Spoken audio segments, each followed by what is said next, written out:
live broadcast of the Senate proceedings, this being the afternoon of the March 10th, the year is 2022, with a lot lined up before the floor this afternoon. And this broadcast is brought to you courtesy of the Parliamentary Broadcasting Unit, and this is in conjunction with the Kenya Broadcasting Corporation. A total of 3 bills will be read for the first time before the floor. And to just mention, the Public Procurement and Asset Disposal Amendment Bill, a bill from the National Assembly, Bill number 32 of the year 2021. The Circle Societies Amendment Bill, and the Sustainable Waste Management Bill, Bill number 22 of the year 2021, are some of the bills that will be tabled by the Senate Majority Leader. After tabling of those particular bills, the Landlord and Tenant Bill is a bill that the Senate will be resuming debate on, and this particular debate on the Landlord and Tenant Bill was interrupted on the 23rd of February. After completion of the allocated time for debate, senators will proceed into division to vote on the Landlord and Tenants Bill. The Committee of the Whole will this afternoon in the Senate consider the intergovernmental relations, this being a bill by the Chairperson Standing Committee on Matters Devolution and Intergovernmental Relations.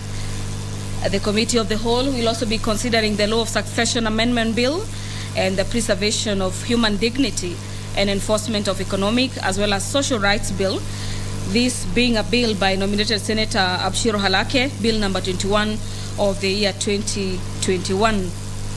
The Chairperson Sessional Committee on the Public Accounts and Investment will be moving a motion, and the motion is on the adoption of the reports of the Sessional Committee of the reports and consideration by the Auditor General for the financial statements of various county executives for the financial year 2018-2019.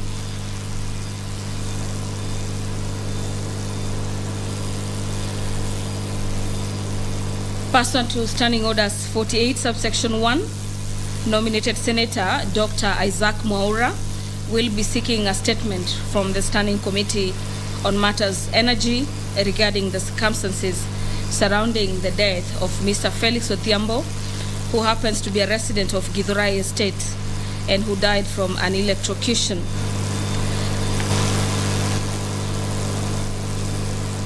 The Senate Majority Leader will, pursuant to Standing Orders 52, subsection 1, issue a statement on the business of the Senate for the coming week commencing on the 22nd of March 2022. The Speaker of the Senate is expected to communicate to the House in regard to messages from the National Assembly. To just highlight some of the communication will be on the passage of the National Assembly of the National Disaster Management Authority Bill, this being Bill number 10 of the year 2019. Similarly, the communication from the Chair will also delve in the National Assembly the passage of the Public Procurement and Asset Disposals Amendment Bill, this being Bill number 32 of the year 2021. Another message from the National Assembly pertains the Circle Societies Amendment Bill, and finally the National Assembly Sustainable Waste Management Bill, this being a Bill number 22 of the year 2021.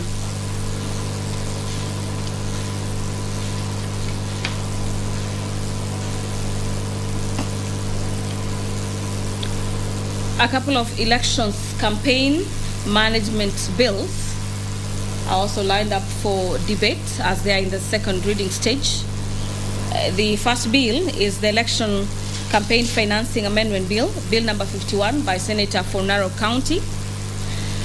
Another bill by Senator for Narok is the Elections Amendment Bill number 2, Senate Bill number 43 of the year 2021.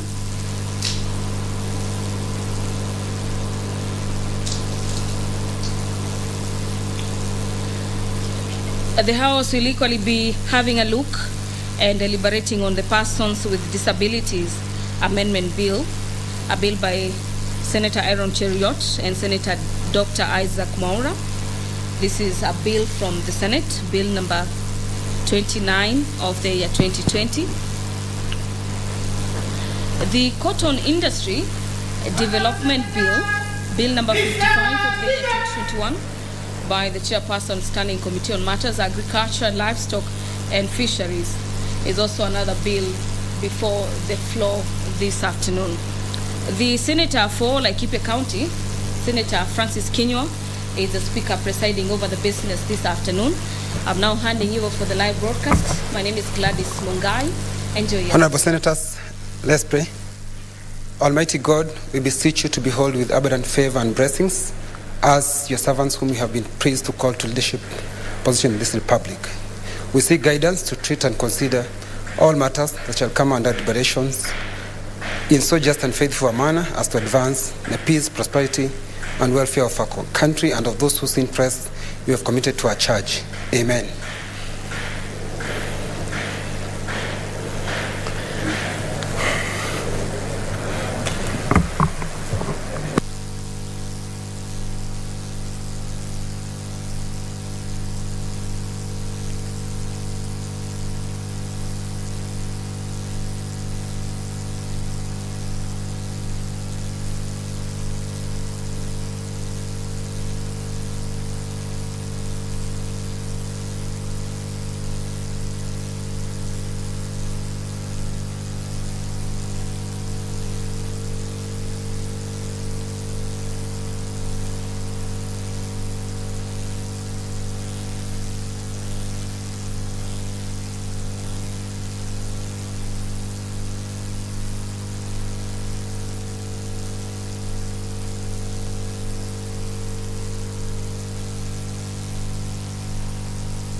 Order number 1, administration of oath.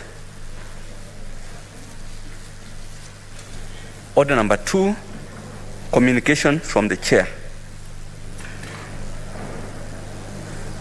Order number 3, messages.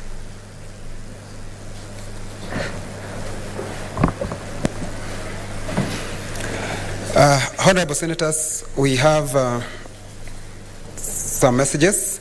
And I start with the passage of SACCO Society Amendment Bill, National Assembly Bill number 55 of 2021. Honorable Senators, I wish to report to Senate that pursuant to Standing Order 41.3, I have received the following message from the Speaker of National Assembly regarding the passage by the National Assembly of the SACCO Societies Amendment Bill, National Bill number 55 of 2021.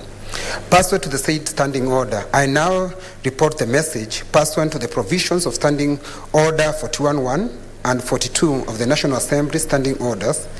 I hereby convey the following message from the National Assembly. Whereas the SACCO Society Amendment Bill, National Assembly Bill number 55 of 2021 was published via Kenya Gazette Supplement number 218 of 26 November 2021 as a bill concerning county government in terms of Article 110.4 of the Constitution seeking to amend the SACCO Society Act number 14 of 2008 to, among other things, provide for the usage of information communication technology in collecting and receiving statutory reports with a view to reducing the regulatory reporting burden on SACCOs and ensuring a faster, efficient, and accurate reporting, monitoring, and analysis of SACCO financial status at any time being the cornerstone of risk-based supervision, RBS. And whereas the National Assembly considered and passed the said bill on Thursday, 17th February 2022 without amendments in the form attached hereto. Now, therefore, in accordance with the provision of Article 110(4) of the Constitution and Standing Order 41(1) and 142 of the National Assembly Standing Orders, I hereby convey the National Assembly's decision to the bill to the Senate for concurrence.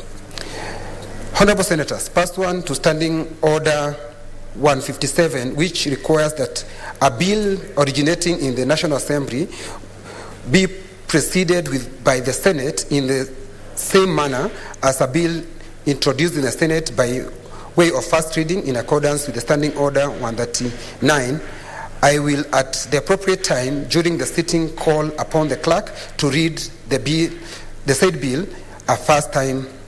Thank you.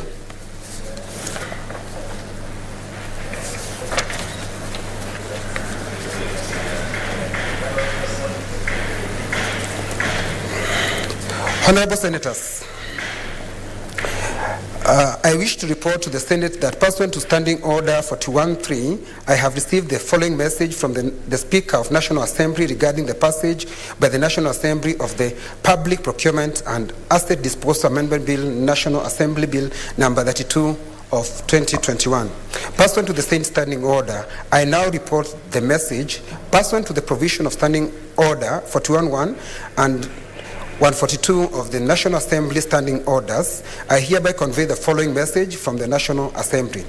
Whereas the Public Procurement and Asset Disposal Amendment Bill, National Assembly Bill number 32 of 2021, was published by Kenya Gazette Supplement number 121 of 11th June 2021 as a bill to proposing to amend the Public Procurement and Asset Disposal Act to address the challenges faced by procurement entities in implementing the Act, including the multiple award of contracts. And whereas the National Assembly considered the said bill on Thursday 17th, 2022 and passed it on Tuesday 22nd February 2022 with amendments in the form attached hereto. Now, therefore, in accordance with the provisions of Article 110(4) of the Constitution and Standing Order 41(1) and 142 of the National Assembly Standing Orders, I hereby convey the National Assembly's decision on the bill to the Senate. Honorable Senators, pursuant to Standing Order 157, which requires that a bill originating in the National Assembly be proceeded with by the Senate in the same manner as bill introduced in the Senate by way of first reading in accordance with the Standing Order 139. I will at the appropriate time during the sitting call upon the clerk to read the said bill a first time. I thank you. Honorable Senators, I wish to report to the Senate that pursuant to Standing Order 41(3) and 4, I have received the following message from the Speaker of National Assembly regarding the passage of the Sustained Waste Management Bill, National Assembly Bill number 22 of 2021. Pursuant to the said standing order, I now report the message pursuant to the provisions of Standing Order 41(1) and 142 of the National Assembly Standing Order. I hereby convey the following message from the National Assembly. Whereas the Sustained Waste Management Bill, National Assembly Bill number 22 of 2021 was published via Kenya Gazette Supplement number 92 of 12th May 2021 as a bill to establish the legal and institutional framework for the sustainable management of wastes, ensure the realization of the constitutional provisions on the right to a clean and healthy environment and for connected purposes. And whereas the National Assembly considered and passed the said bill on Wednesday 23rd February 2022 with amendments in the form attached hereto. Now, therefore, in accordance with the provisions of Article 110(4) of the Constitution and Standing Order 41(1) and 142 of the National Assembly Standing Orders, I hereby convey the said decision of the National Assembly to the Senate. Honorable Senators, pursuant to Standing Order 157, which requires that a bill originating in the National Assembly be proceeded with by the Senate in the same manner as bill introduced in the Senate by way of first reading in accordance with the Standing Order 139. I will at appropriate time during the sitting call upon the clerk to read the said bill a first time. I thank you. Honorable Senators, I wish to report to the Senate that pursuant to Standing Order 41.3 and 4, I have received the following message from the Speaker of National Assembly, leading the message of National Disaster Management Authority Bill, National Assembly Bill number 10 of 2019.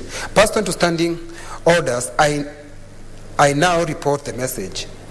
Pursuant to the provision of Standing Order 41.1 and 142 of the National Assembly Standing Orders, I hereby convey the following message from the National Assembly.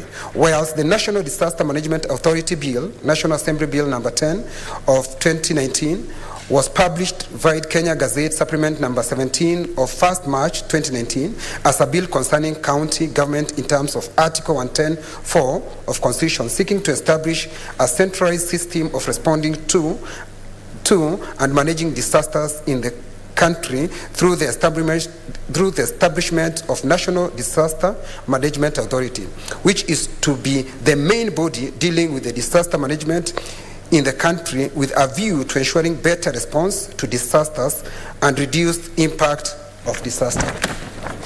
And whereas the National Assembly considered and passed the said bill on Wednesday, 16 February 2022 with amendments in the form attached hereto.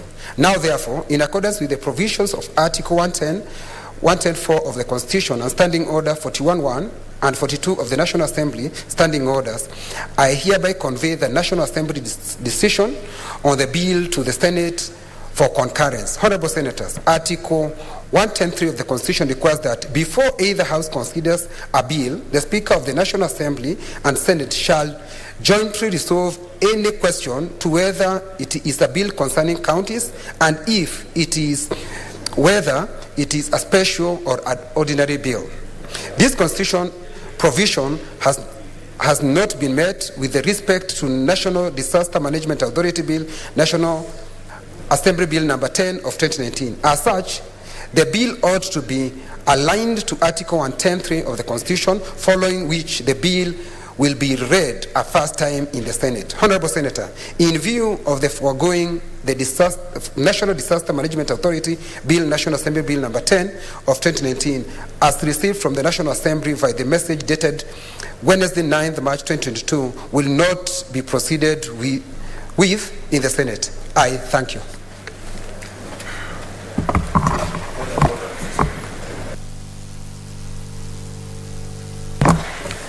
What is out of order, Senator Sakaja? Fine. Mr. Speaker, thank you for that decision and that communication. Mr. Speaker, the National Disaster Management Authority Bill, if you look at its history, initially originated from this House. Mr. Speaker, this is a bill that was sponsored by myself and Senator Mutula Kilonzo Jr. jointly. In fact, it was a bill that came up after the Solai Dam tragedy, and where we realized there are certain gaps that need to be addressed when it comes to coordination of disasters between the national government and the county government. Mr. Speaker, after having passed, formulated this bill, it was discussed in this House, it was passed, and it was sent to the National Assembly. When they received it, Mr. Speaker, they refused to deal with it, and they plagiarized, such that they now sponsored another version of the same exact bill with the same exact provisions.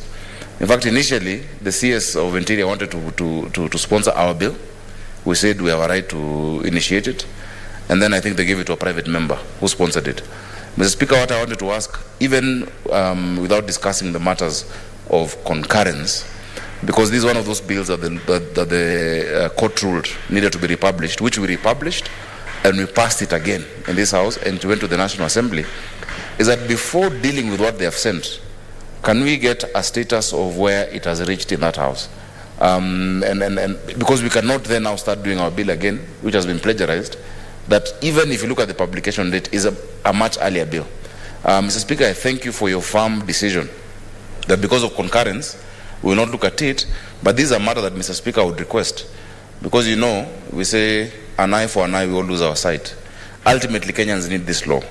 And I would ask that if you can, just convene a meeting between yourself and the Speaker of the National Assembly and the sponsors, so that we just agreed on a harmonized version. Our people are really suffering the lack of this bill. When a disaster happens, and I'll give you an example of the many that I have in Nairobi, Gikomba, the fires that are all over there in Mathare, the buildings collapsed. You come and you find all agencies talking at cross purposes, duplicating their work, and nobody does it. It is at a stage that there was a job that anybody could do, but nobody did it because everybody thought that somebody would do it, and nobody ended up doing it. And that has led to loss of lives. So I would ask, even as you have said that it's stepped down waiting for concurrence, that you can converge us, because at this point, the point has been made. Even if it is us dealing with that one, let's have the law. But just kindly converge us, the sponsors of the original bill, myself and Senator Mutula, as well as Honorable Kimani Ichung'wah, the Speaker of the National Assembly and the Speaker of the Senate, for us to resolve this at the soonest time possible. But I thank you for that firm decision, Mr. Speaker.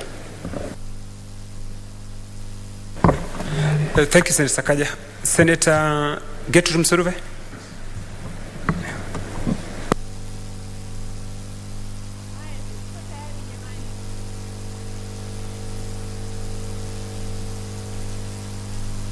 You have made on the floor of this House, and Honorable Speaker, reading the bills for the first time is essential and important so that they go to the next stage.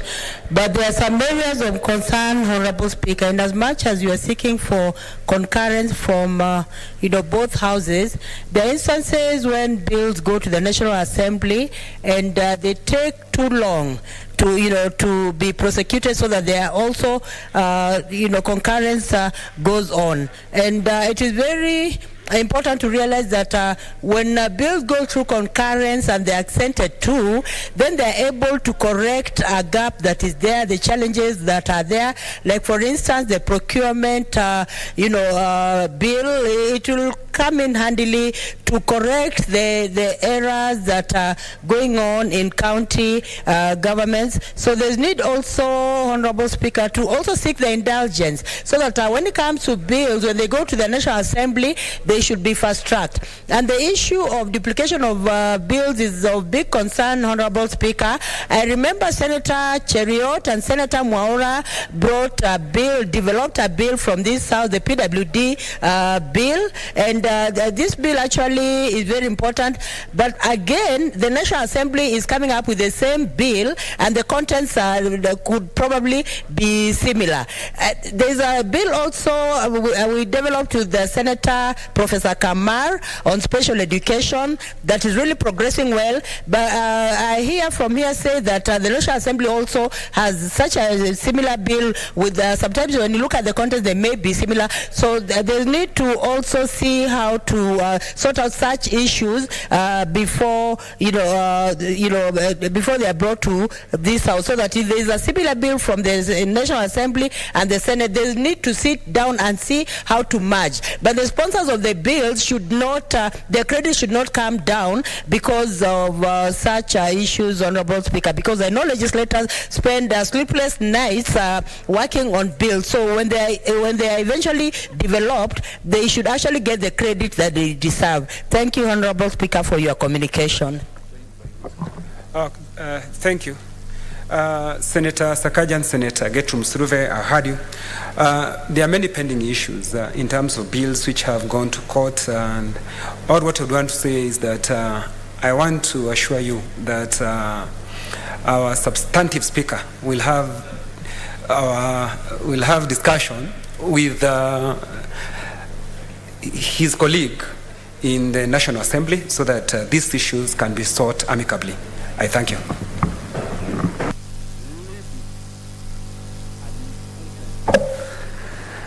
Order number 4, petitions. Order number 5, papers. Order number 6, notices of motion. Order number 7, statements.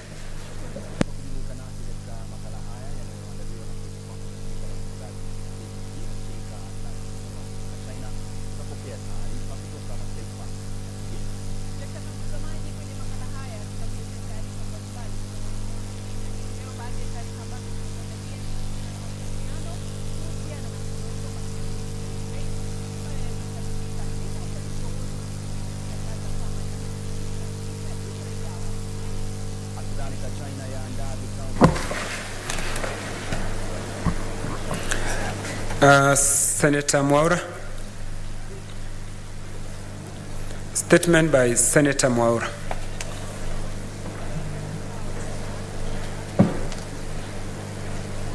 Senator Mwaura is online. I am here. I'm here. I'm online. Okay. I'm online. Proceed, Senator Mwaura, with your statement. Thank you. Thank you. I rise pursuant to Standing Order number 48, 1, to seek a statement from the Standing Committee on Energy on the circumstances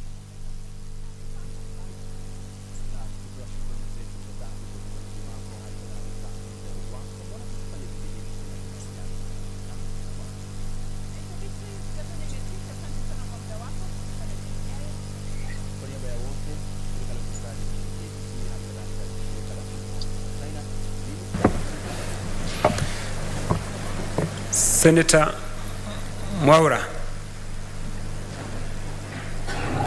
We have lost Senator Mwaura. Okay. Then, as we try to sort out on Senator Mwaura, Majority Leader.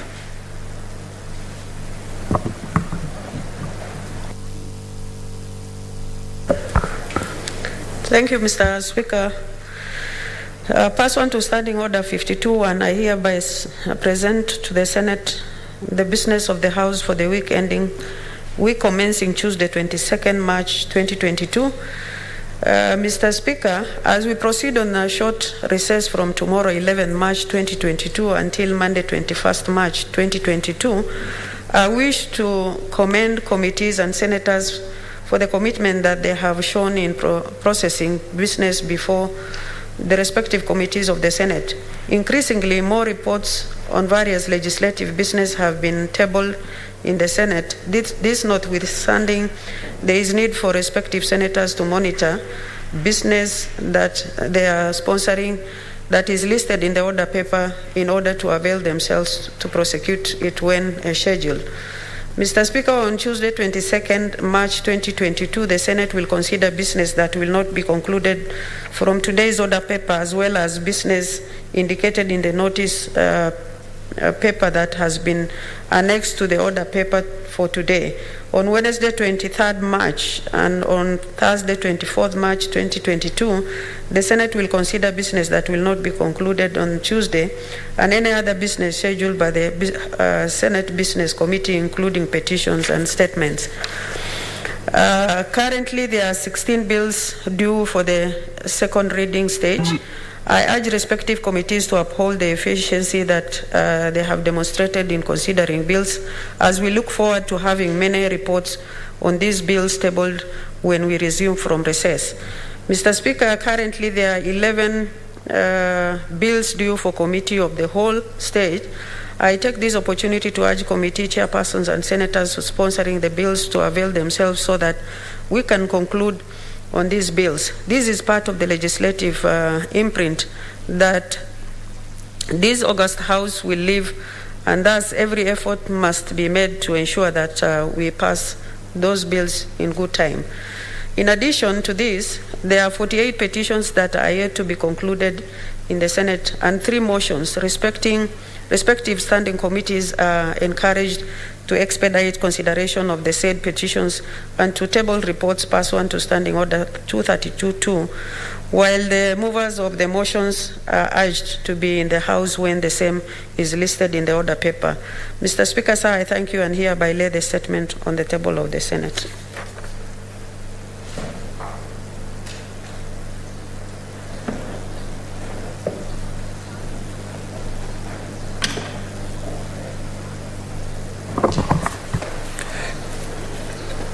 Senator Mwaura.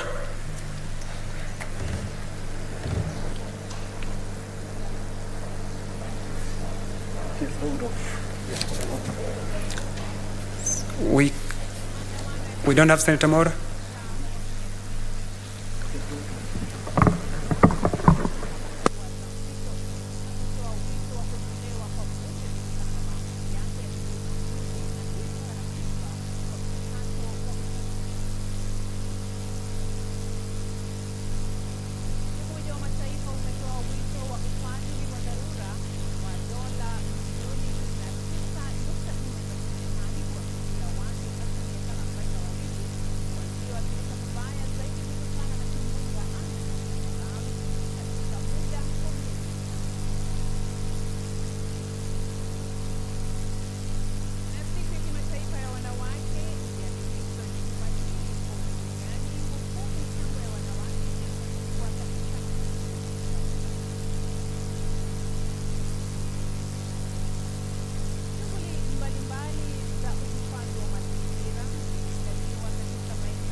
taarifa hiyo, bei za vyakula duniani zimefikia kiwango cha juu zaidi katika historia ya miaka 61 na kuanzishwa kwa ripoti ya shirika la Umoja wa Mataifa la chakula UNO kuhusu bei za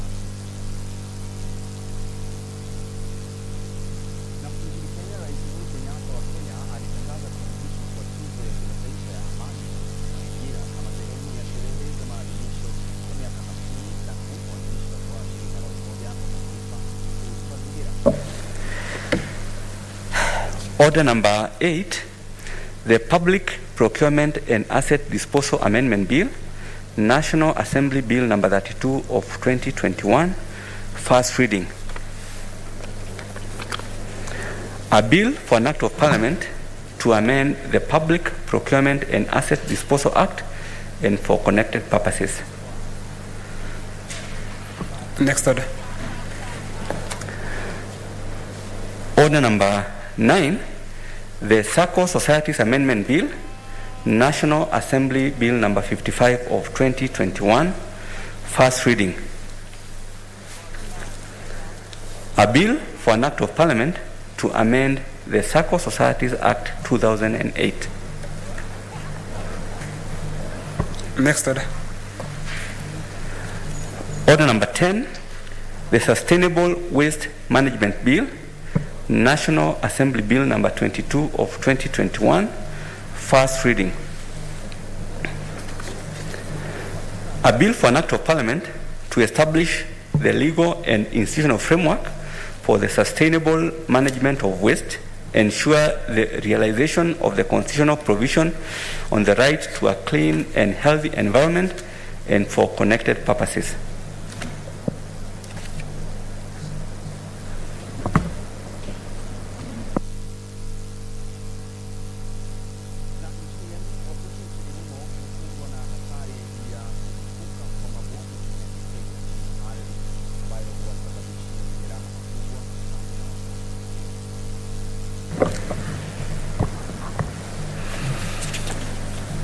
Honorable Senators, for the convenience of the House, I want to reorganize the order paper, and we go to order number 26.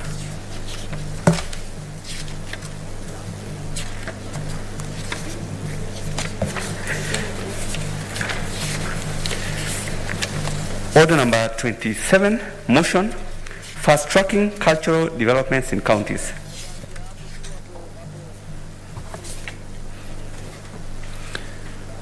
Mover, Senator Kasanga. Thank you, Mr. Speaker. Mr. Speaker, I beg to move the motion that whereas Kenya is a multi-ethnic and multiracial country with rich and diverse cultural resources such as traditional medicine and food, arts, craft, music, dances, dress, among others, aware that the Constitution in its preamble acknowledges the cultural diversity of the Kenyan people who are determined to live in peace and unity as one indivisible sovereign nation, whilst Article 11 of the Kenyan Constitution recognizes culture as the foundation of the nation, noting that while the Department of Culture under the Ministry of Sports, Culture and Heritage has been playing some of the key roles in promotion of cultural integration, formulation of policies and standards that will guide the development of culture, little information has been available to the Kenyan public. Acknowledging that culture performs a significant role in the life of a child, the cultural background in which a child is brought up affects the totality of his or her life's activities. Concerned that our children are losing their sense of identity due to negative influences, due to inadequate cultural identity, catalyzed by globalization, which has led to catastrophic consequences to the next generation, as experienced in our country, where a majority of the young people are showing symptoms of feeling suicidal, anxious, feeling of hopelessness, anger, violence, feeling isolated, and paranoia. Now, therefore, the state urges the Cabinet Secretary, Ministry of Sports, Culture and Heritage to 1, formulate cultural development policies and initiatives to inculcate stronger community values, safeguard Kenya's heritage, recognize local heroes, and promote socio-cultural opportunities in the counties, and B, formulate strategies to create an enabling environment for protection and promotion of diversity of cultural expressions in all counties. Mr. Speaker, this motion, even as I read, really does speak for itself. And there is need almost to reset ourselves and go back to the basics, sometimes when you look at what is happening in our society. Today, I was very privileged to have a panel session at the People's Dialogue, and I have to really thank our very own Senator Halake for her leadership at the CMD. You've done very well. In fact, today, your CEO was saying how happy a CEO he is under your guidance and leadership. And, you know, it was a very interesting dialogue where you mix the leaders and stakeholders and the people and have critical conversations. And of course, as usual, I'm called to speak on anything mental health. And one of the things that came out, and this came out from the people themselves, and they said, why are we always asking government, what have you not done, what have you not done? Why not seek first the solutions from ourselves as a people? What are we doing as a people? What are we doing about the community values we used to have a long time ago that we all grew up with? Probably our, the previous generation is aware of the community values we used to have, where your neighbor matters to you, where your children's neighbor matters to you, where a child belonged to the community and was brought up together with the community. These are the cultural values that we are missing today and we are lacking. And sometimes when we are talking about the adverse effects of even mental health or even behavior, as we saw last week on Friday, what happened to the lady who was assaulted, on the road. When you see some of these behaviors, we have to think to ourselves as a society. We need to go back to our basics. How did we used to deal with some of these things? And the solutions are there. And this motion will speak to all these, encompassing issues of community value. How about promoting our diversity, our cultural expression, Mr. Speaker? Sometimes we are so engrossed in chasing life that we forget some of the most beautiful things are what happened in our culture. And interestingly enough, some still do happen. But they're happening quietly in our different counties, in our different communities, and we're not celebrating enough. Yet some of these things are the very thing that can help bring jobs, that can help bring foreign exchange even to the counties. I remember, about 3 or 4 years ago, being in Shemakoko, in Vihiga, and watching when the young men go into the forest for their circumcision rites, and when they come out, the amount of color and pomp that happens on the streets was absolutely amazing. And I remember thinking, why can't this be an annual thing where even us, when we're in Makueni, we can say, this month we have to go to Shemakoko. And we all, you book rooms and you go there and you celebrate with them as they celebrate the cultural practices that happen, every year. Imagine if we had that level of expression of our culture, where we intermingle and in the process we are creating jobs, in the process we are entrenching our very own cultural practices to our young people, so that we don't forget these things. They become part and parcel of our lives and enrich us in our modern day scenario. And Mr. Speaker, when we talk about celebrating our heroes, our local heroes, this is also very important, because our local heroes in our communities played very critical roles. And they will remind us certain things about, why they were heroes at that time. And, every community has their heroes. They were their leaders. They did great things. In the turn of the century, they were there to guide, communities as, life was changing at the time when the colonial rule came. And these are things I believe we really must celebrate. And I look forward to a day when, you have these cultural facilities in every county or in every region. If not necessarily every county, at least every region. Like you find Lower Eastern, you'll find a center that will celebrate the culture of the Akamba people. Or you go to the coastal region and you find a center that celebrates people from the coastal region and give their history and give, writings about these people. It's interesting that for us, like the Akamba people, a lot of the writings were done by then, people like Dr. Ludwig Kraft, who had come as missionaries, or they were, the explorers who wrote about us. Not enough by ourselves. And we're saying the time is here that we need to account for our time. Our stories should not be written by other people. Our stories should be written by ourselves, because that is the best way that we can transfer, whether it is knowledge and history and culture, to our younger generation, so that we don't keep saying that our young people are missing something. So, Mr. Speaker, this motion is speaking to this, that we need to do, and as usual, the national government in the Ministry of Culture, they need to really pick up on some of these things and give the guidance that is needed. But even the counties, even before even the national government does anything, the counties should be seized of this. And we should begin to see some action in that sense that is happening. Mr. Speaker, I would like to celebrate one of the heroes of the Akamba people. And, you know, the Akamba people are known to have been long-distance walkers. They used to walk. And it is written by one Dr. Ludwig Krapf, how one time when he was in the Congo, he met these interesting people who told him they had come from the east and they had walked for 3 moons. 3 moons, of course, is 3 months. That's how they used to measure the days, those days. And they had gone to the Congo to collect the earth. And they told him, this earth, we use it to make arrows. So the Kamba people were smelters. They used to go and get the iron ore and come back home and make the arrows. And you know, the Kamba people were very good at archery. That was one of our forte. Arching was one of the greatest things we used to do in the older ages. And I wish we could have an archery club now in somewhere in Ukambani, because we have it in our blood. And these are the things we are talking about. If our people knew more about this, then they would know to do these things, you know. So one time, Dr. Ludwig Krapf, according to his book, came back to East Africa to look for these people who had come from the East. And when he landed in Mombasa, he looked for them and he was told, these people come within certain months of harvest, after they harvest, and they come to do trade. And he went back and came back again, so that he can meet with these people. And when he met them, he met with the one Dr. Kivoe wa Mwendwa. This was one of our chiefs. He had led a caravan to Mombasa, where he met with Ludwig Krapf. And he interested in Ludwig Krapf. He said, I know you people. I've met you people in the Congo. And I know you like seeing new things. And he said, there is a place where there are hills that have something white on top. And that white thing becomes water. He was trying to describe snow. And Ludwig Krapf could not believe there is snow in the tropics. Therefore, he decided to travel and see the inside of the country. And he was led by Chief Kivoe. And those days, they would use the routes of Kitui. They would go through Nzambani, if you know Kitui very well.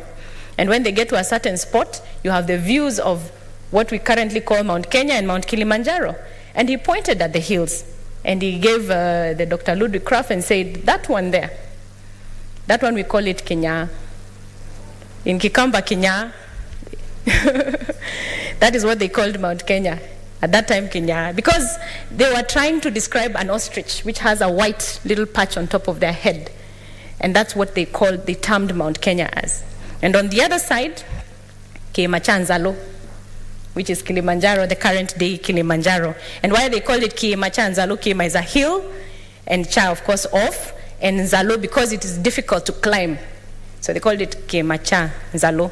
And of course, you can imagine how Ludwig Krapf then went and wrote it at that time.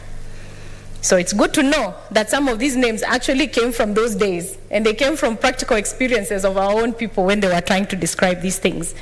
And a lot more went on. Even something like the Yatta Plateau. You'd wonder how the name Yatta came about, you know. And I can tell you, Yatta Plateau, according to this book, Chief Kivoe was trying to explain to Dr. Ludwig Krapf, because he had seen this interesting formation, geographical formation. And he said that thing, normally when we shoot an animal, it just disappears. You don't even know how it has gone, because the flora and fauna is so flat, and the animals just disappear completely.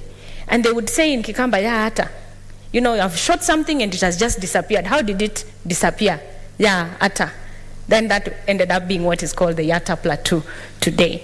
So, Mr. Speaker, you can see these things are really interesting. Same as the Athi River, all these, and the Tana River. The Tana River was very interesting because when they needed to cross and go to Mount Kenya, and they came across the Tana River, as they were heading there, Chief Kivoe would say, let's hope that the levels would be low, because sometimes because of the snow, the levels are too high.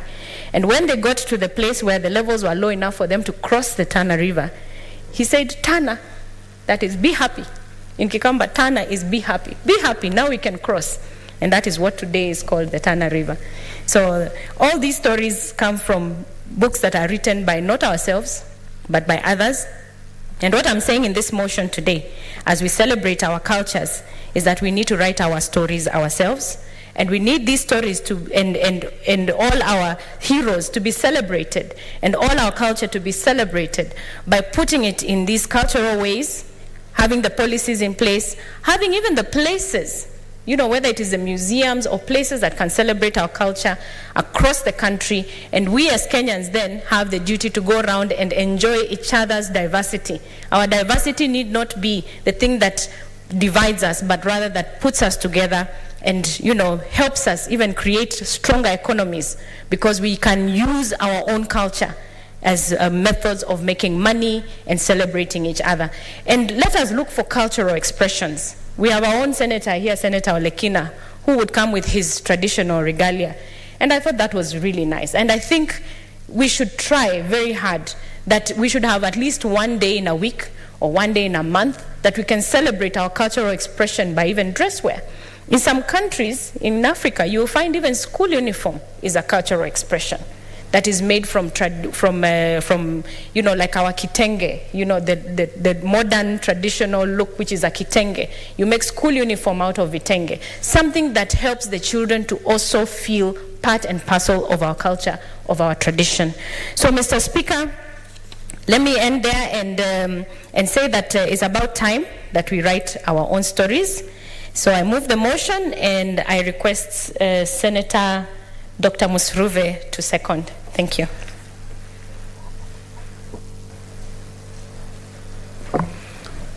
Senator Dr. Gertrude Msuluve.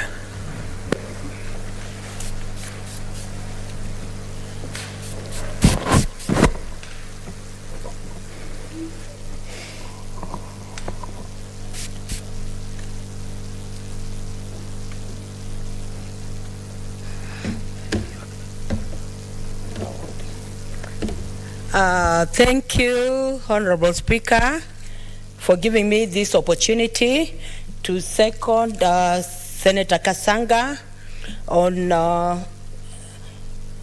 her motion.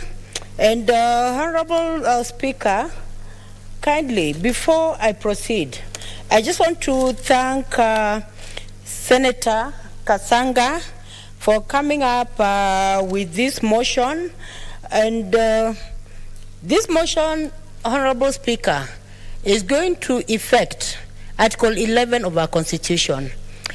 Honorable Speaker, when we look at our Constitution, Article 11, it brings out the fact that the state shall promote cultural expressions, all forms of cultural expressions. And when you're talking of cultural expressions, Honorable Speaker, we are looking at music, we are looking at arts, we are looking at language, we are looking at many ways in which culture is expressed, even ways of dressing, even foods and all that, medicines and all that. Those are forms of expressions, and this can be expressed in books, it can be expressed in museums, it can be expressed in exhibitions, it can be expressed in very many ways, Honorable Speaker. So what Senator Kasanga is saying is a constitutional requirement, and we must seek to defend our Constitution, because we accepted the Constitution and everything there is in the Constitution. And even before I go on, I would like Senator Kasanga to scale this up so that it is enshrined in law, so that it becomes a bill of the land. And if it becomes a bill and is accepted to, even the propositions that she's bringing on board concerning county governments, promoting culture, these are things that will just be automatic, because then they'll be forced to follow the law, and if they follow the law, then we are going to preserve our cultural heritage for the purpose of the coming generations, Honorable Speaker. Honorable Speaker, when we are talking of culture, culture is a unifying factor everywhere. You will find that when it comes to Somalis, they have their ways of dressing. They have their foods they love to eat. Probably even camel milk is preferred to even cow milk and all that. When you go to Luo land, they also have things they cherish. They also have their ways of doing things. When it comes to foods, they have food they cherish. They love to eat fish. When it comes to Luyas also, you'll find that there are things they cherish. They have their own food they cherish. They cherish chicken. They cherish mrenda, which is very medicinal.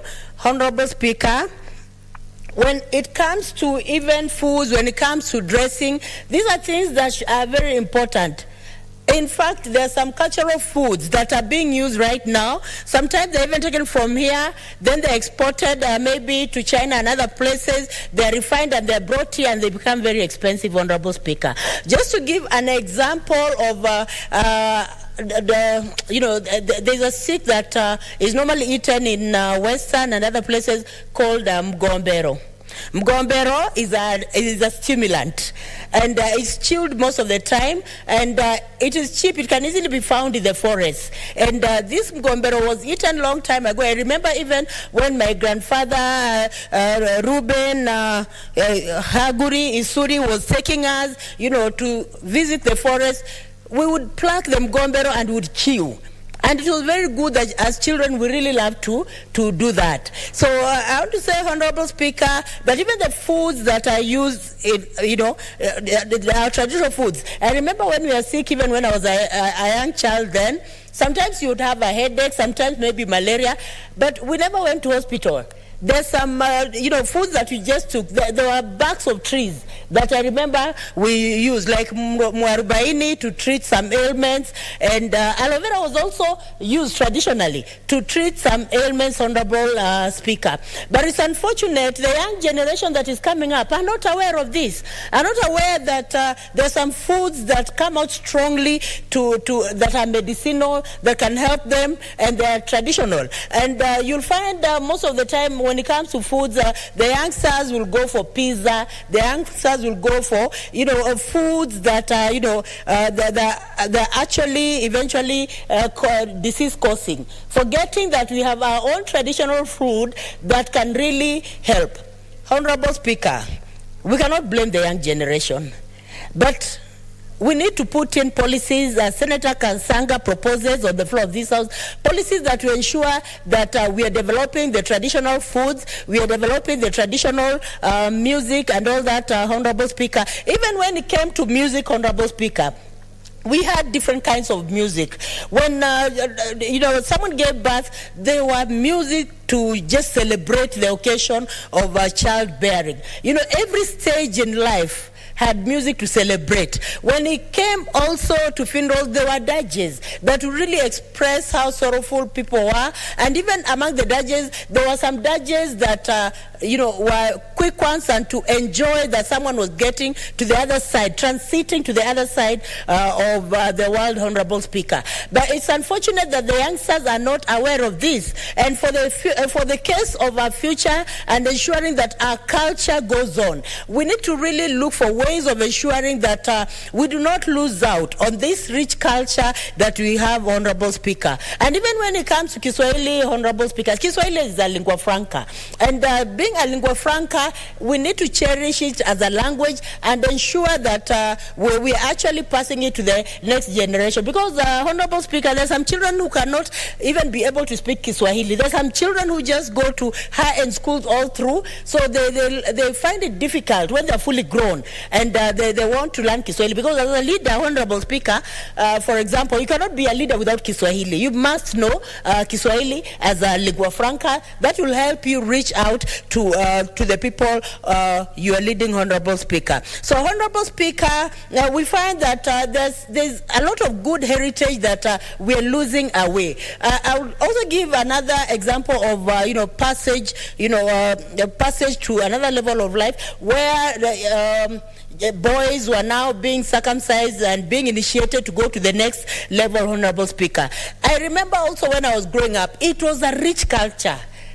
Honorable Speaker, and everyone was looking forward to it. After some years, I think after every 2 years or 3 years, boys were being initiated, and it was something that was celebrated, and sometimes people would come from far and wide just to see how the young boys were, dancing with masks and all that. And I remember even when we were going to the Posho Mill, I remember it is like yesterday, Honorable Speaker, when I was a young girl, when you're going to the Posho Mill and you see the candidates, initiates coming towards you, you had to hide because they're not supposed to even see the face of a woman or even girls around when they're being initiated. They were really pepper hot. And if you met them, maybe they could even beat you up. So you are told in advance, just hide. If you're a woman, just hide. If you're a girl, just hide.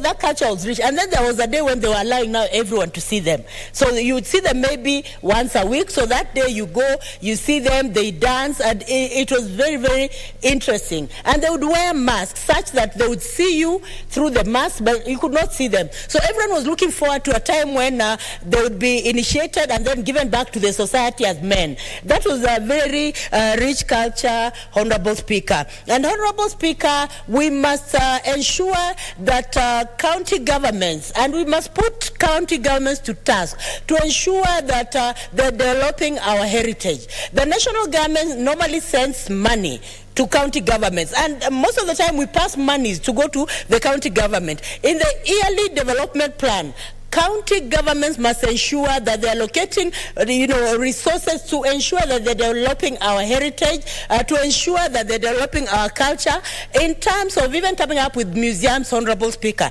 They can come up with museums, and if they create museums, they'll have also employed, people in the museum, because we'll have people who are taking others to the museums. We'll have also tutors who are even, teaching people about the African traditional heritage, what was there, Honorable Speaker. And this is it will be very rich for us as Kenyans, Honorable Speaker. It's unfortunate that even our children, you'll find that most children, especially those who are brought up in towns, they may not even know their vernacular language. It becomes very difficult. They get the language of the catchment area, and then when they are fully grown, it becomes a harrowing moment for them to learn on their own this language, Honorable Speaker. So there's need, Honorable Speaker, to ensure that we are not losing all of our culture, and even county executives can even plan, contest shows. Just a show in the county, every county having a show to celebrate our cultures, to celebrate ourselves, to celebrate, our leaders, Honorable Speaker. It is unfortunate that, this Senator Kasanga has proved, when she was doing her debate, that when the white man came, he said that in their books, Honorable Speaker, I'm a scholar and I'm also a student of history. It is unfortunate that in the history books, you'll see the ones that are written by white men. They'll say that the first person to see Kilimanjaro was so and so. Yet Kilimanjaro was there, Honorable Speaker. Kilimanjaro did not come at a time of, the white man. But Honorable Speaker, they do not say that this is the first white man to name Kilimanjaro, because the locals were there, they had their own name for Kilimanjaro. But when the scholars who are biased, who are inclined to Europe, write their books, they would write and say they were the first ones to see. When it comes to Lake Victoria, Honorable Speaker, you'll even find in books they are saying so and so was the first one to see Lake Victoria. And yet we have so many people, Africans, who are living there, who are fishing there, who are getting a source of income from there, Honorable Speaker. So I think, as the Constitution says very clearly, when it comes to our culture, it can be expressed in literature, it can be expressed in writing, it can be expressed in books, and even in libraries, so that even we glorify what is ours, Honorable Speaker. And not to say, Honorable Speaker, and even those Kenyan scholars who are listening to our proceedings should know that we're encouraging them as senators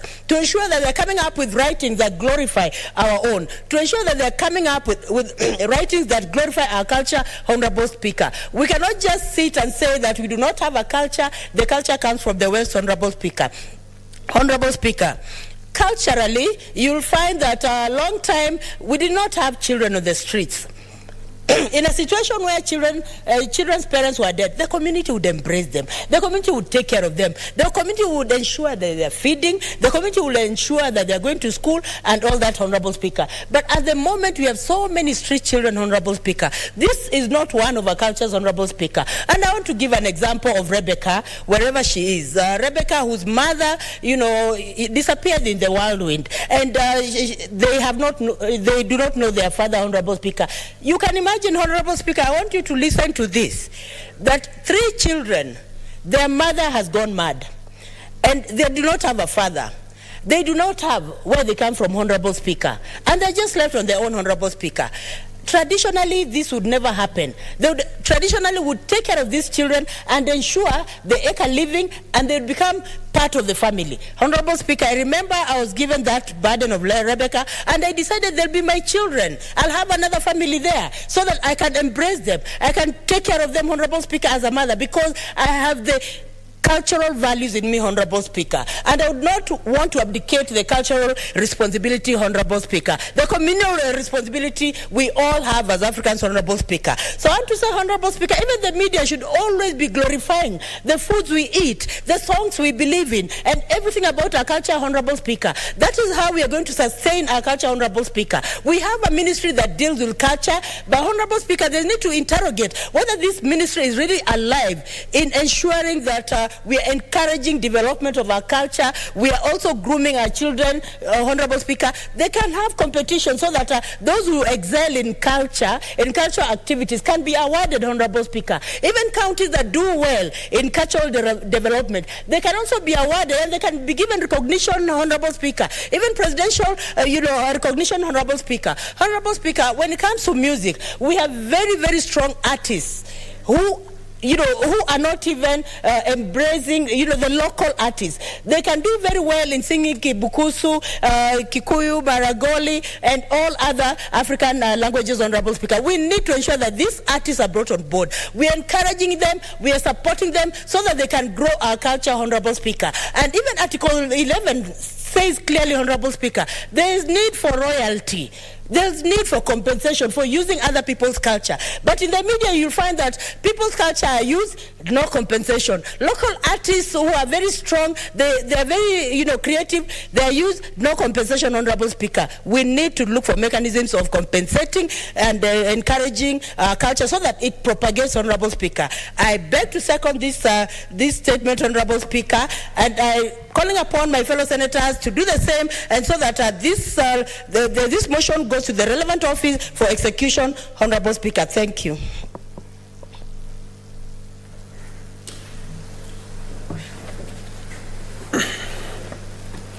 I now propose the question, which is that whereas Kenya is a multi-ethnic and a multiracial country with rich and diverse cultural resources such as traditional medicine and foods, arts, craft, music, dances, dress, among others, aware that the Constitution in its preamble acknowledges the cultural diversity of Kenya people who are determined to live in peace and unity as one indivisible sovereign nation, whilst Article 11 of the Kenyan Constitution recognizes culture as the foundation of the nation.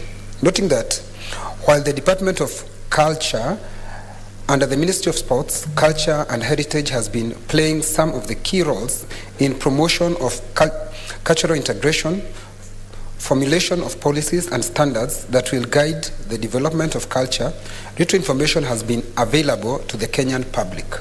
Acknowledging that culture performs a significant role in the life of child, the culture background in which a child is brought up affects the totality of his role or her life's activities. Concerned that our children are losing their sense of identity due to negative influence, due to inadequate cultural identity characterized by globalization, which has led to catastrophic consequences to the next generation, as experienced in our country, where a majority of young people are showing symptoms of feeling suicidal, anxious, feeling of hopelessness, anger, violence, feeling isolated, and paranoia. Now, therefore, the Senate urges the Cabinet Secretary, Ministry of Sports, Culture and Heritage to A. Formulate cultural development policies and initiatives to inculcate stronger community values, safeguard Kenya's heritage, recognize local heroes, and promote socio-cultural opportunities in the counties, and B. Formulate strategies to create an enabling environment for protection and promotion of diversity of cultural expression in all counties.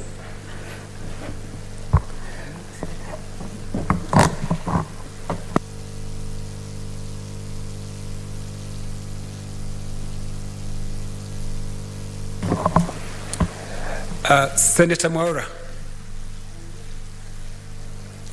Yes, Mr. Speaker. Senator Mwaura, I want you to start by reading your statement. Yes, Mr. Speaker. I rise pursuant to Standing Order number 48 to seek a statement from the Standing Committee on Energy on the circumstances surrounding the death of Mr. Felix Odhiambo, a resident of Githurai Estate, who died from electrocution. In the statement, the committee should, 1, appraise the Senate on the circumstances that led to the death of Mr. Felix Odhiambo, a resident of Githurai Estate, from electrocution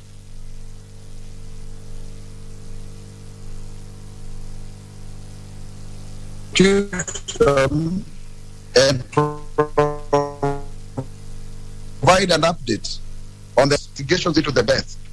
Should spell out measures that have been put in place to ensure the contractor who undertook the works on this particular line is held accountable for the death of the family of Mr. Otieno compensated. 3, state targeted interventions to regulate wiring practitioners in the industry, noting the rising number of quacks practicing in various many settlements like Githurai and other places. And number 4, finally, state measures, if any, to mitigate the rising cases of electrocution in the country. I thank you, Mr. Speaker. Thank you, Senator Mwaura. Senator Sakaja.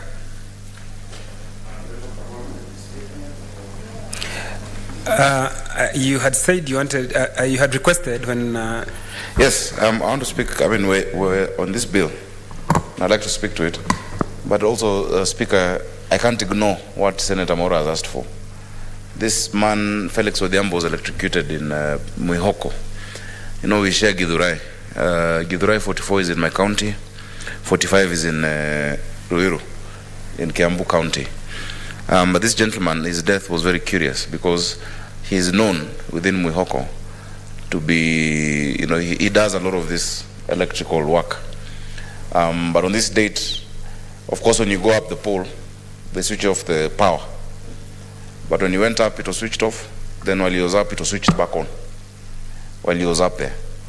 And when he, of course, fell with a thud, the authorities and the Kenyan Power people fled the scene with their vehicles. So it's very curious. And I think serious questions need to be asked. Of course, on top of that, we have a lot of these deaths and fires in my informal settlements in Nairobi. Because we have refused, and I've really been pushing for the last few years, for social connections of power in our slum areas. Mr. Speaker, you can't expect somebody in Mathare to be paying the same tariff as somebody, or the difference is very small with somebody in Karen or somebody, you know, just next to them in Muthaiga. Mr. Speaker, there's a way we can do social connections. We've seen social connections policy of electricity and water being implemented. These people are willing to pay, but it must be affordable, because either way they are paying somehow. So these illegal connections, the reason why there's always fire in Huruma is the reason partly of some of the fires in Gikomba, and it's the reason why in many of our slums, you know, there are a lot of unnecessary deaths.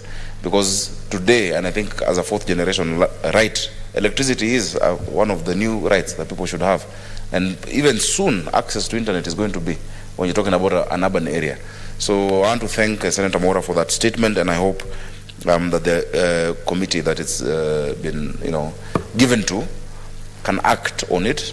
The family of Felix, he's left a young wife and children. May they, you know, may they get justice.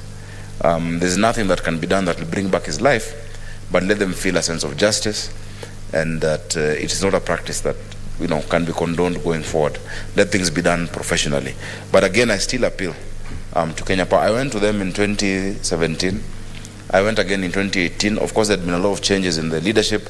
I just told them, look, can you just reconfigure, reimagine how we want to have these power connections in many of our informal settlements. They're afraid because they know if their car is in. I remember there's a former MP who said, wake a tire when you see them. And he said, no, he meant put the tire for the vehicle to go. But these people in Nairobi, in my informal settlements, are human beings. And you can talk to them. We can understand each other. They understand the danger. There are a lot of naked lines in many of these informal settlements. Just move around, go to Mukuru, go to Kibera, go to Madare, go to, Kosovo, all these places. Those people deserve dignity, and they deserve to be connected. So I thank Senator Mora for that. Mr. Speaker, I have seen this bill. If you allow me now to move to Senator Kasanga's motion, on fast tracking. Let me look at it in the order paper. The motion on fast tracking cultural developments in counties. And Senator Sakaja, yes. When Senator Sylvia Kasanga was speaking, I could see you nodding when she was schooling you on the naming of many places. Yes, I was very interested in that. I didn't know Kilimanjaro meant a hill that's difficult to climb in Kikamba. I knew about Chief Kivoi and him showing the missionaries the snow-capped mountain and said Kenya. I thought Kenya meant Kirinyaga, but because this area we call it Kirinyaga, but she has a different version. It's what they call a peacock, an ostrich with the snow, the white on the head. All of that, there are many examples of how things, are named. Mr. Speaker, my ancestry come from a place called Ikolomani, part of my ancestry. And Ikolomani, my grandfather would tell me, was just gold mine, said in a Luya accent. Say gold mine, which is Ikolomani, because there's gold, and there used to be gold there. The other side of my ancestry is from a place called Olgorian, where the original Sakajas come from, in Kilgoris, the Maasai. And Olgorian again is land of gold. So there's a lot of gold in my blood. And all this, translation of words, the great corner, the Goreti corner, the carrier corpse, in Karioko, even what Ngara means, is part of the history of our country. And many of the places that we now fondly refer to, but many people don't know the origin, and the entomology of, how things have been named. I think there's a need to preserve that. And there's a need to encourage our young people to understand, our children to understand. Things have moved so fast. Every morning I drop my kids to school. And when I drop them, I normally wonder, because I use this museum here, which, the road goes up on Thika Road. I'm going towards Thika Road. But when you go up Museum Hill, right, there's a spot where we pass, right? At that spot, my mom had a kiosk when I was a kid. Right at that spot. These kids can never understand that there was no road like that before, because it just used to be a hill, and right outside the museum we had a kiosk there, and then it goes down in the roundabout, and my nursery school, which I went to, was there. So I explained to them, do you know, when I used to leave this nursery school, I'd come up and get a boiled egg at the kiosk, which was mom's here.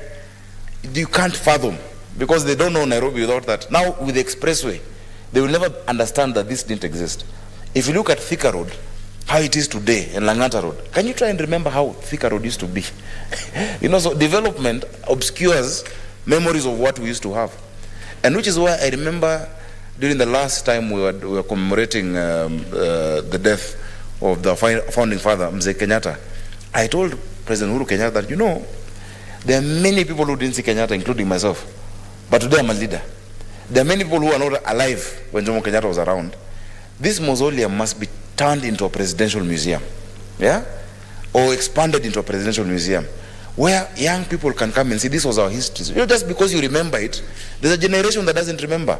And I'm glad with what the president has been able to do with Uhuru Gardens, that there shall be a museum where we can go through and see what our culture was, our journey.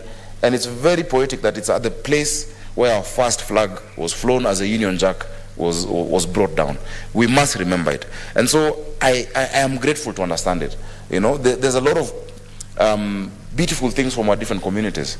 I love traveling, and sometimes I go towards Isiolo, where Senator Dulo knows I have relatives there as well who vote for her all the time. And I get the stories from the north, what used to happen.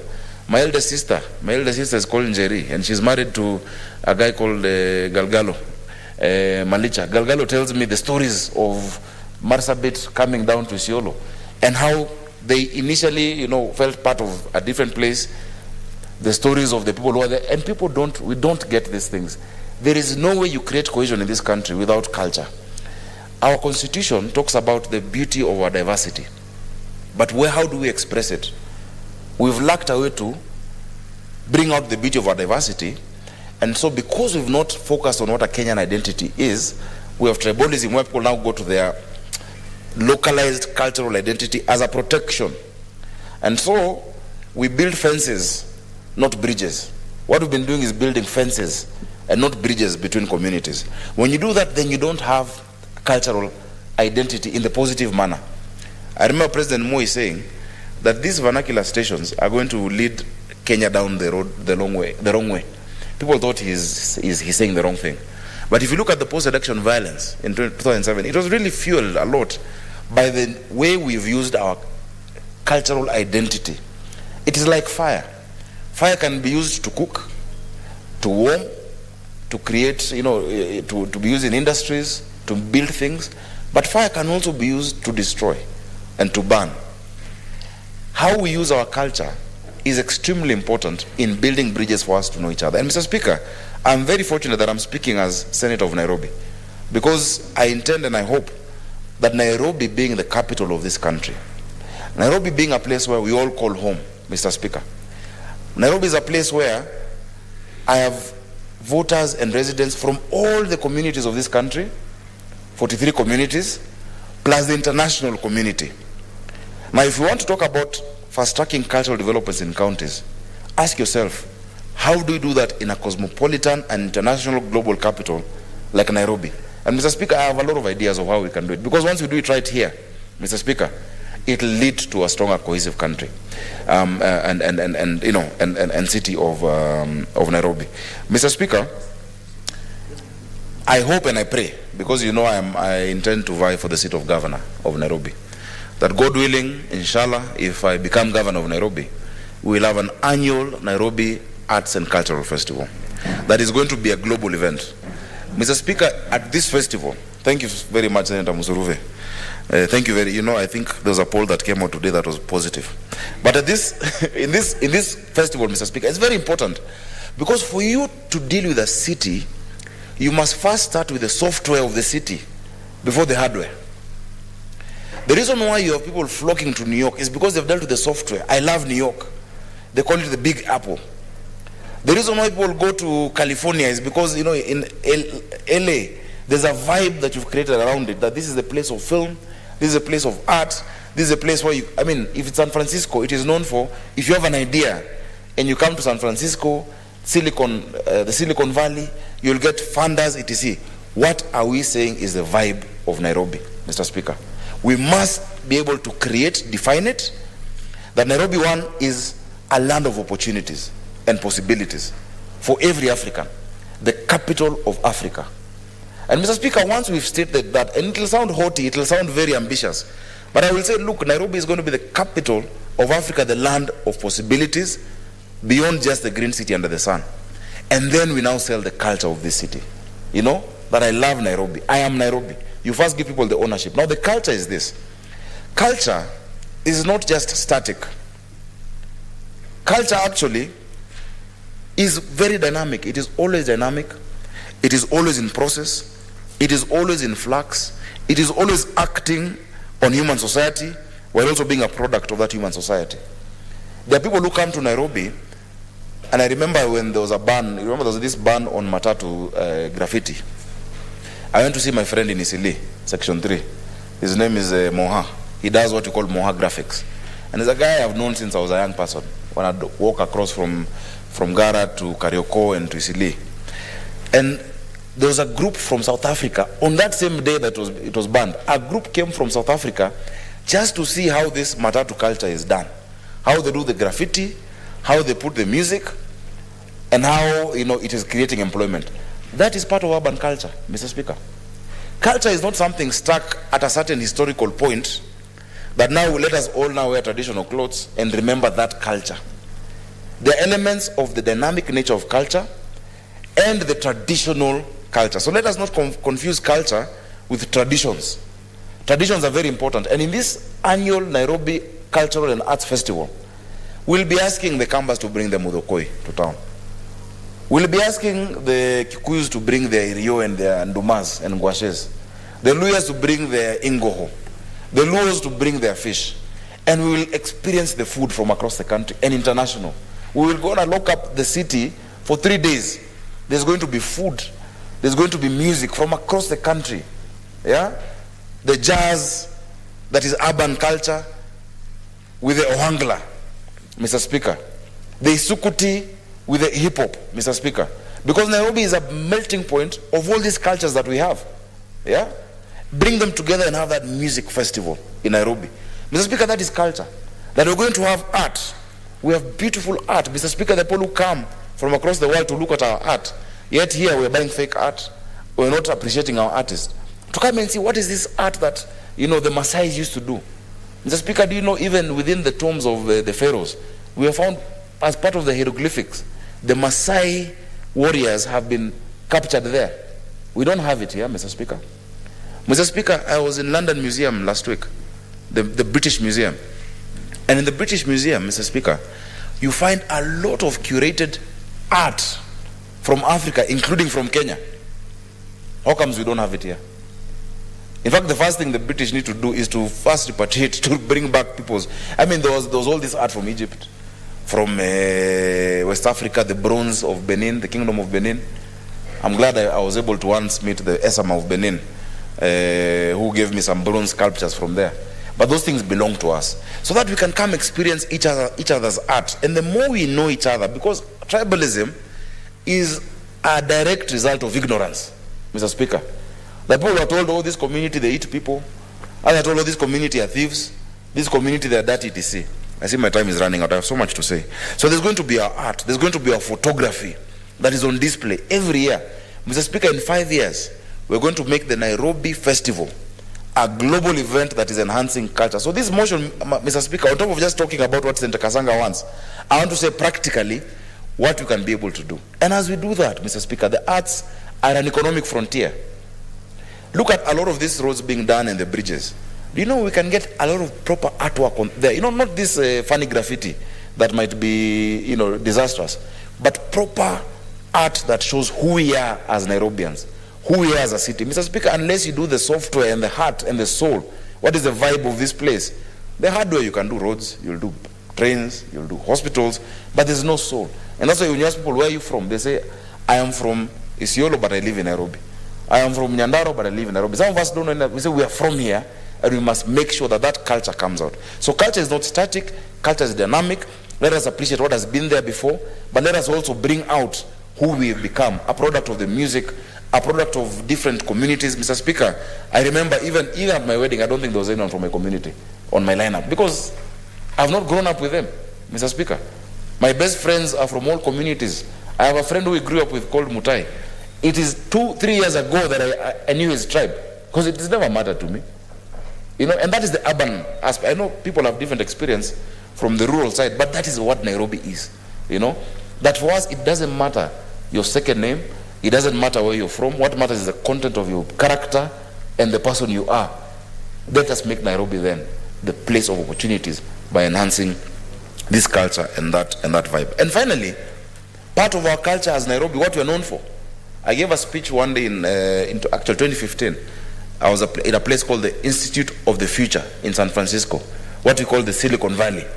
And these people asked me, how is it that we're seeing a lot of innovation coming from Kenya and from Nairobi? And I told them, listen, 2 reasons. One, we are the Silicon Savannah. But I told them the world has moved. It's now a global village, driven by information, powered by knowledge, such that the same tools a young person in San Francisco has for coding or developing software, is the same exact tools that a young person in Nairobi has, but the needs are different. While you guys are coding and creating apps for luxury shopping, for entertainment, as we are connecting people to water, we are doing education apps, because necessity is a mother of invention. Nairobi is now being seen as the next frontier for innovation, and that's why we sponsored the startup bill, which has gone to the National Assembly. That is going to be part of that Nairobi Festival.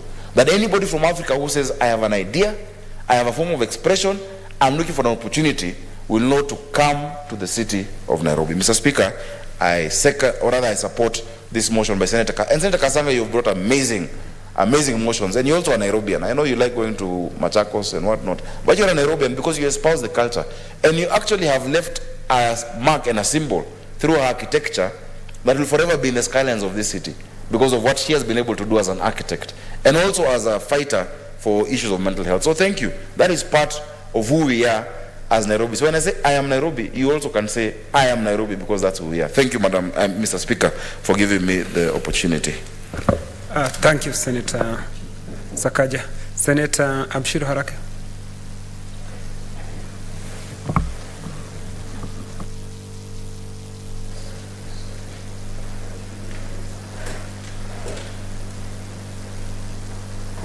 Can I have them? Thank you, Mr. Speaker. Mr. Speaker, I rise to support Senator Kasanga on her motion on fast-tracking cultural developments in counties. Mr. Speaker, I'd like to congratulate her because Senator Kasanga has always come up with very useful pieces of legislation that will definitely put her on the map of this 12th Parliament as having really brought about great change to our country in her tenure. Mr. Speaker, I think the issues of culture cannot be gainsaid, given that culture gives us our identity, it gives us our language, it gives us future opportunities as well, because as Senator Sakaja has said, culture is not static, it's growing, it's unfolding right before our eyes. But again, we must make sure we look back to look forward. How do we look back to look forward? By ensuring that we preserve where we came from, so then it's clear for us where we are going with our culture, and that we are sort of anchored in our identity, in our language, and in ourselves as people, because that's where our pride comes from, having an identity and having a history of which we are proud. Now, how can we be proud of a history that doesn't exist, hasn't been preserved, especially for our children? How do we then have, while we're not saying that government should be teaching our children language, while we're not saying government should take the whole responsibility, because we as parents, we as Kenyans must also take our rightful role in ensuring that our culture is preserved. We cannot put everything on government, and this is, I think, where we must then. And this is why I like what the prayer for this motion is. It's just giving the government to do what it's supposed to do. The rest we will do as parents and as mothers and as fathers, to formulate cultural development policies and initiatives to inculcate stronger community values, safeguard Kenya's heritage, recognize local heroes, promote socio-cultural opportunities in the counties, and formulate strategies to create an enabling environment for protection and promotion of diversity of cultural expressions in our counties. That is not too much to ask. It's exactly and precisely what governments should do. Lay the right frameworks within which we as Kenyans can then exercise our culture and preserve it for ourselves, or use it as a point of reference, or use it as a point of teaching our kids, and also use it as perhaps even in our education systems. Mr. Speaker, the community I come from is very rich in culture. The Borana community of northern Kenya, all the way to southern Ethiopia, practiced what they called a Gada system, which is basically a system of governance, a very, very democratic system of governance that actually studied the world over, where every 8 years, 9 individuals are are elected to look after the political, social, economic, and cultural aspects of the community in the Gada system every 8 years, then it's a very democratic system upon which, in fact, our democracy could actually be based, because a democracy that is embedded in our culture, a democracy that knows where we came from, a democracy that we can relate to, perhaps might serve us better than perhaps imported versions of the democratic values that we perhaps attempt to follow at the moment. So in terms of even the politics of the day, not just the cultural aspects, we have very rich cultures, especially where I come from. The Borona community has a very, very rich culture where by consensus, every 5 years, they would choose 9 elders. So I'm just seeing the opportunities if this motion is passed. And what I like about this is that this motion actualizes and implements articles of our Constitution as Article 11 to ensure that we just don't have laws that are beautiful on paper.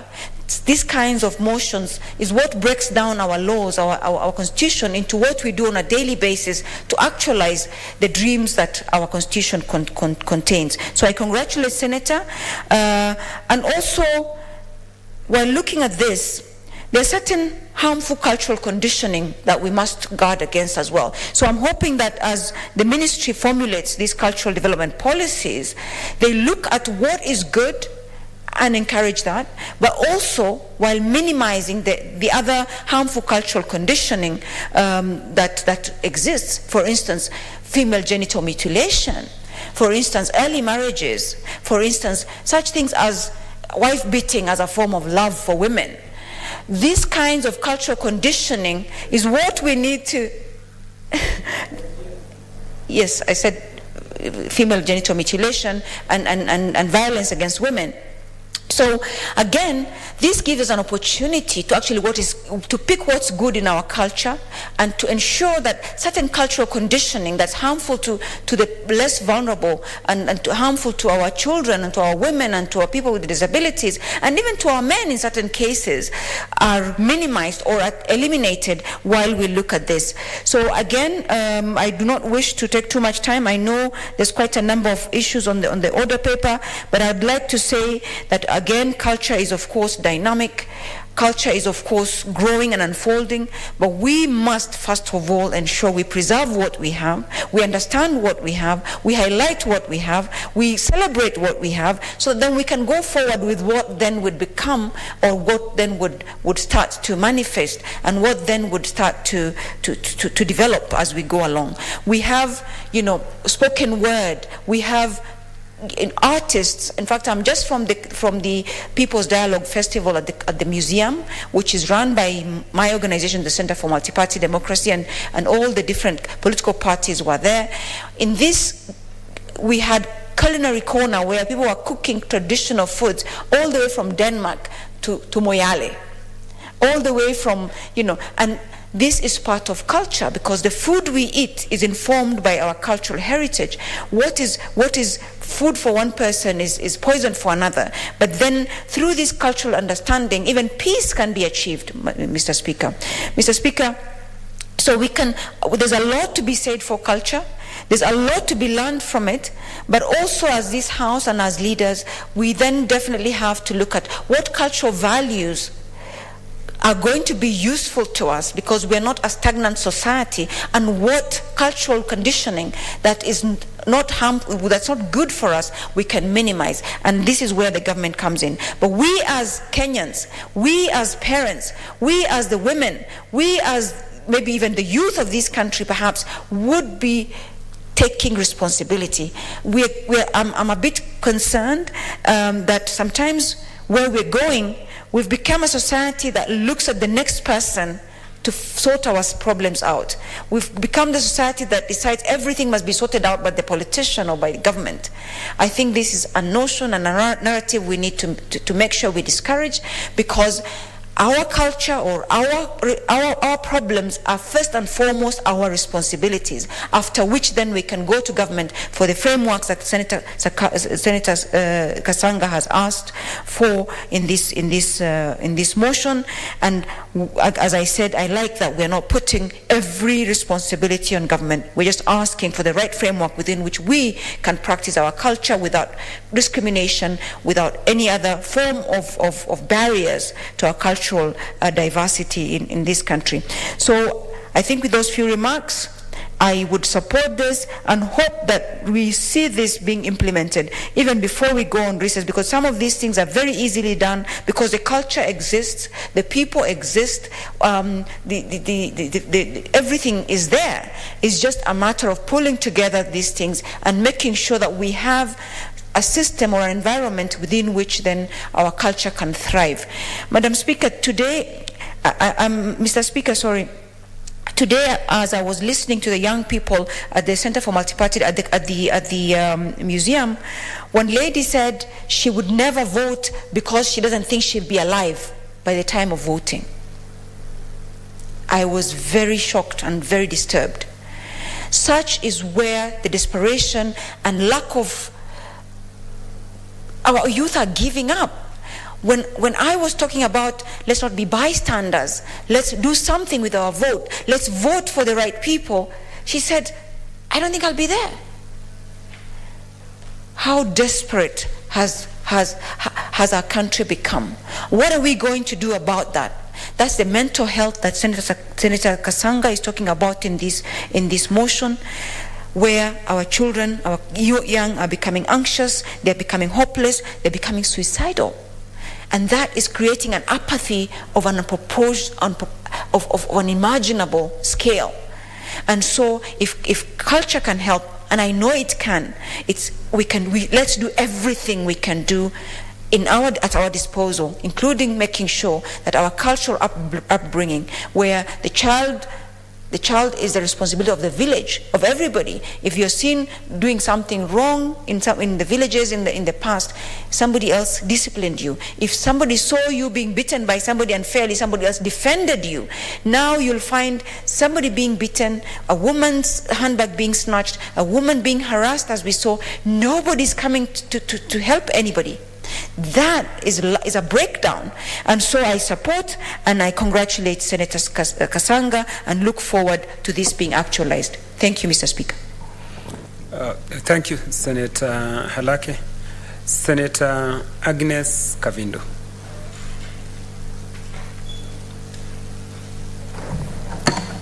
Thank you, Mr. Speaker, for giving me this opportunity to join my fellow senators in congratulating Senator Kasanga for this very important motion of cultural development in counties. Mr. Speaker, even in BBI, when we were writing the report, we had suggested that we have cultural centers in every county, and also have exchange programs. And I thank Senator Kasanga for bringing this up because the BBI didn't go through. So I think through this motion of Senator Kasanga, this can be accomplished. Mr. Speaker, when people had their own cultures and they ate their own cultural foods, there were not as many sicknesses as we have today. So I think and I believe if we go back to our cultures, we will have health living, and many people will come out of the health problems that they have, because indigenous foods are very important for us to eat. We've gone, for these foods, other foods, which are very harmful to our bodies, especially foods that are planted with fertilizers. And we're always talking of fertilizers. We've forgotten our natural manure from the cows, the manures that our great parents used to make, naturally. And that was the best for farming. Mr. Speaker, I also would say that before this civilization, there was not a lot of wickedness in our countries or in our counties, because if it is men, young men, old men used to sit with them outside and advise them on how to live and what to do and what not to do. The women used to sit with women, ladies, the girls, and advise them. And there was a lot of wickedness that, like we saw just the other day, that lady driving, and I had just an accident. It's normal to have an accident, and this young man just went for her and did all manner of things which we condemn powerfully, because we don't want to see this brutality towards women. That's a young girl. I don't want to think of the trauma that she's going through right now, and I don't know how long that trauma will live with her until maybe she gets medical attention and she's able to come out of it. Mr. Speaker, I want to say that it is very important to have these culturals and this culture, the culture, except that which will interfere with Christianity. Because also Christianity is very important. We have good morals in Christianity, so that which will differ with Muslim culture, Christianity culture, that should be left out, because then it will not be good for any of our religions. Mr. Speaker, I want also to commend that the female FGM should not be entertained, because it is not good for our girls. It's part of the culture. I know there are people who really go for it, but it is not good for them. And also early marriage. Many of the cultures used to give out their daughters as early as even the age of 9 years, 10 years, and this is not a culture that we should entertain. But the good culture, Mr. Speaker, I say we should have it. Also medical, traditional medicine. We used to have traditional medicines which could heal many of the sicknesses. Today we have to go for these medicines from the chemistry and from the doctors, and many of them treat this and cause this other effect in the body. Mr. Speaker, I support this motion, and I pray that it shall see the light of the day. Thank you. Thank you, Senator Agnes Kavindu. There being no any other request, I call upon the mover to reply.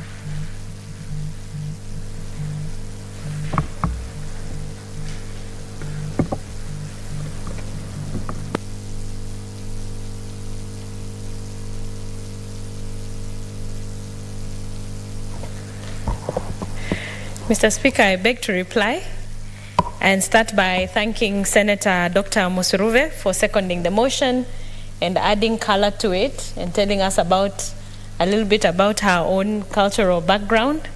Thank you very much. I also want to thank Senator Sakaja for reminding us that there's actually an urban culture. There's an urban culture that should be celebrated, and that it should be seen differently from the traditional culture that we speak of in the motion. And I liked that he has said when he becomes governor, inshallah, and we wish well for him, that he will bring the celebration of the urban culture here in Nairobi and make it a global event. I actually look forward to that, because we've seen other modern cities and how they celebrate their urban cultures, and it's usually a wonderful thing. But if he was here, I just also would have liked to remind him not to forget that the traditional culture must also feature within the urban culture. And we've traveled in many cities, and you've seen how even the greatest cities, when you go to Washington, D.C. and any other, you will always find a history museum that traces the history of a people wherever they are. And I think that is very critical, and that is what we are talking about. Places where, of course, the government now with the president, what he has done at Uhuru Gardens, we are going to see a celebration of, our heroes, and that is really critical. Our children must know where they have come from. Like what Senator Halake has said, and I really thank her, we must look back to look forward. We have to know, we have to be grounded. You know, you saw Senator Obama, the former President Obama, when he was a senator and he had to retrace his roots because he felt the need, when you read his book, he felt the need to understand, where do I come from? Who am I? And he traced his roots back at home. And, you know, that is the sense of grounding that every human being wishes for. And if you have the opportunity to do it, you want to do it. So for us as leaders in our nation, we can help our children by giving them that, you know, that history, so that they know who they are and where they come from as they plan to move forward. And I want to thank Senator Halake for giving us a little insight on her community, the Borana people. And I say this is the beauty of celebrating each other's diversity. You said some things I didn't know. I didn't even know how wide your community is spread, you know, geographically. And that is beautiful. And I completely agree with Senator Halake when she says that, you know, whatever the government is doing, they should continue making sure harmful cultural practices are absolutely discouraged and fought and done away with, as we continue to, you know, to welcome the new generation into, you know, into maturity and to leadership. We have to support ending of any, you know, harmful cultural practices, just as what also Senator Kavindu has said. And then food. In fact, Senator Halake, you introduced the issue of cultural food. And Senator Kavindu has also said it. And our very own Senator Beth Mugo is on record here talking about healthy eating and going back to the basics. When, you know, she's a cancer survivor and she speaks to it. And she says the medicine for cancer is to eat right. She says go back to the basics. Let us stop eating processed foods. I know when we say that, of course, you're attacking potential, you know, economic builders. But the fact remains that our food is affecting us. Food and mental health go together. This is something that I spoke about today at the CMD. And we said food and mental health absolutely go together. And some of the outreach programs you would expect now from our CECs of agriculture in the counties, we would expect now, you know, outreach programs of telling people which are the foods that are supposed to be eaten on a daily basis. You know, somehow, traditionally, I remember the foods our grandmother used to serve us when we go and visit her.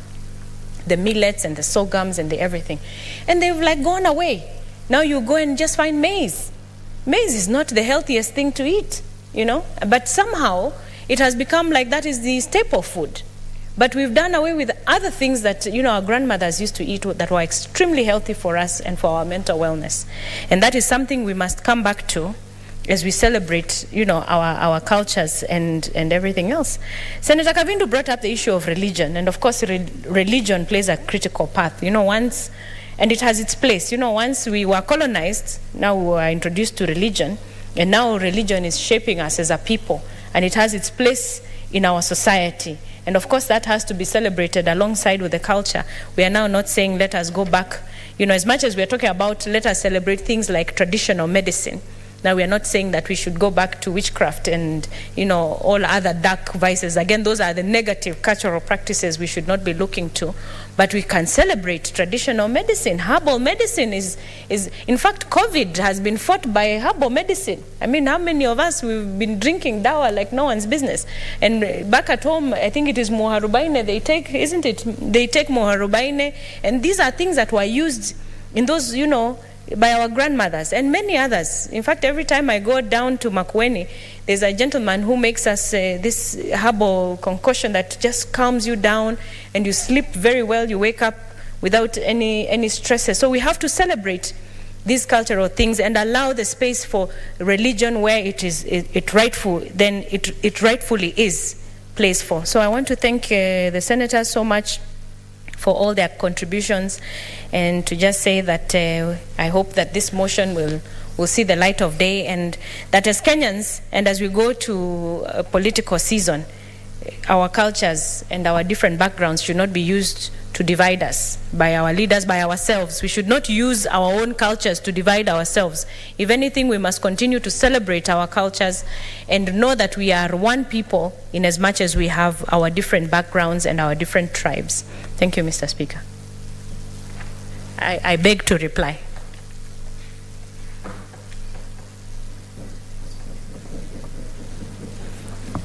Thank you. I have determined that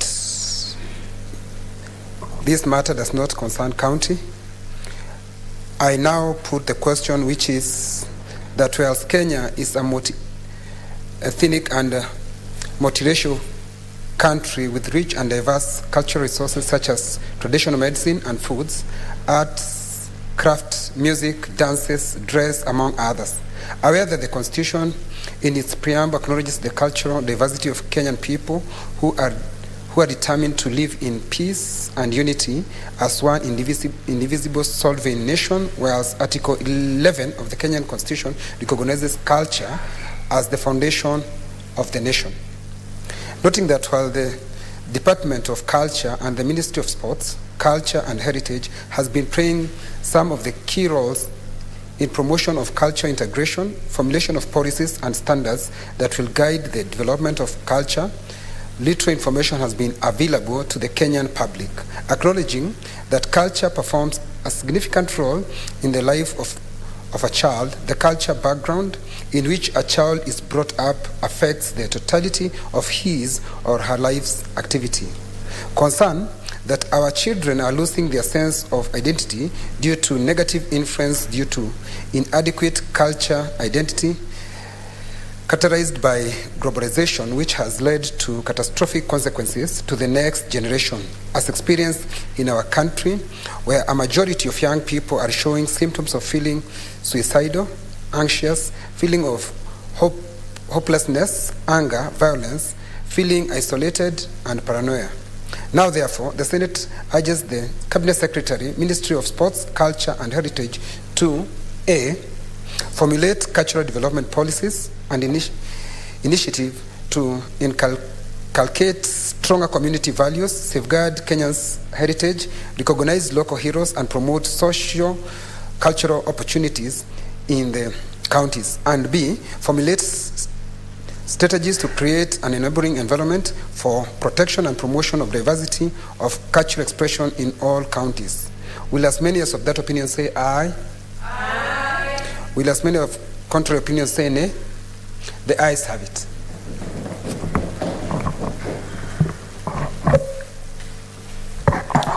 Order number 28. Next order. Order number 28, motion integrating climate education into school curriculum at all levels.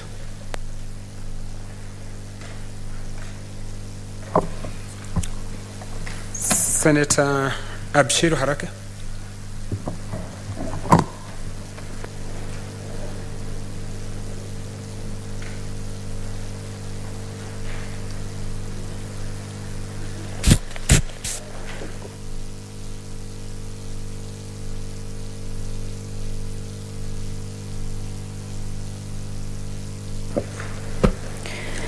Thank you, Mr. Speaker.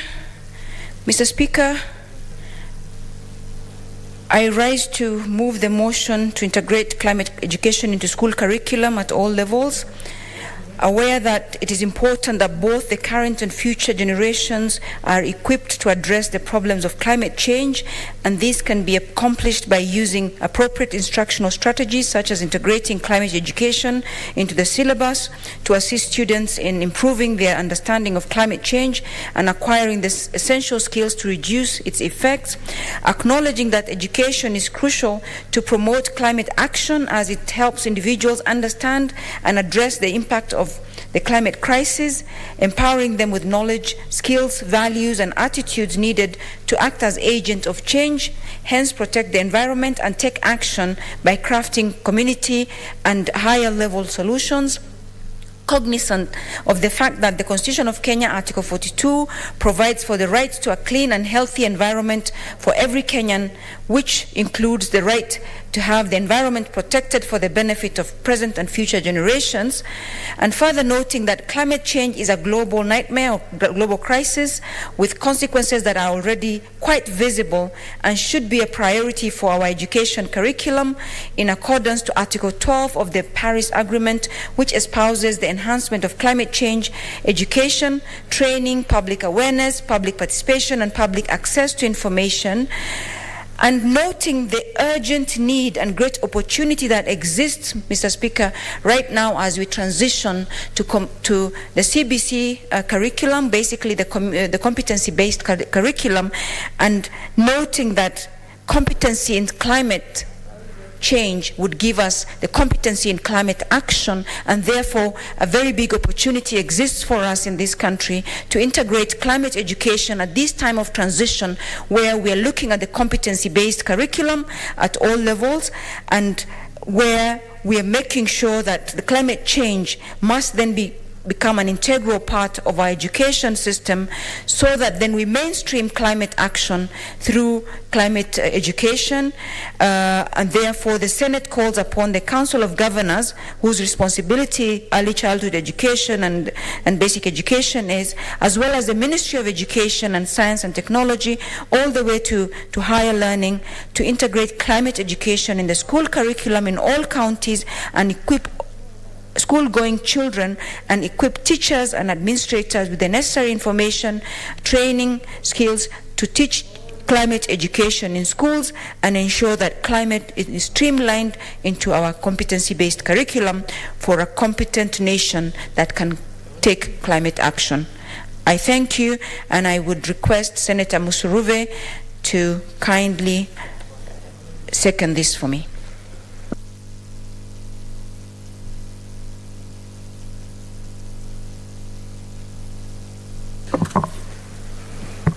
Senator Dr. Gertrude Musuruve.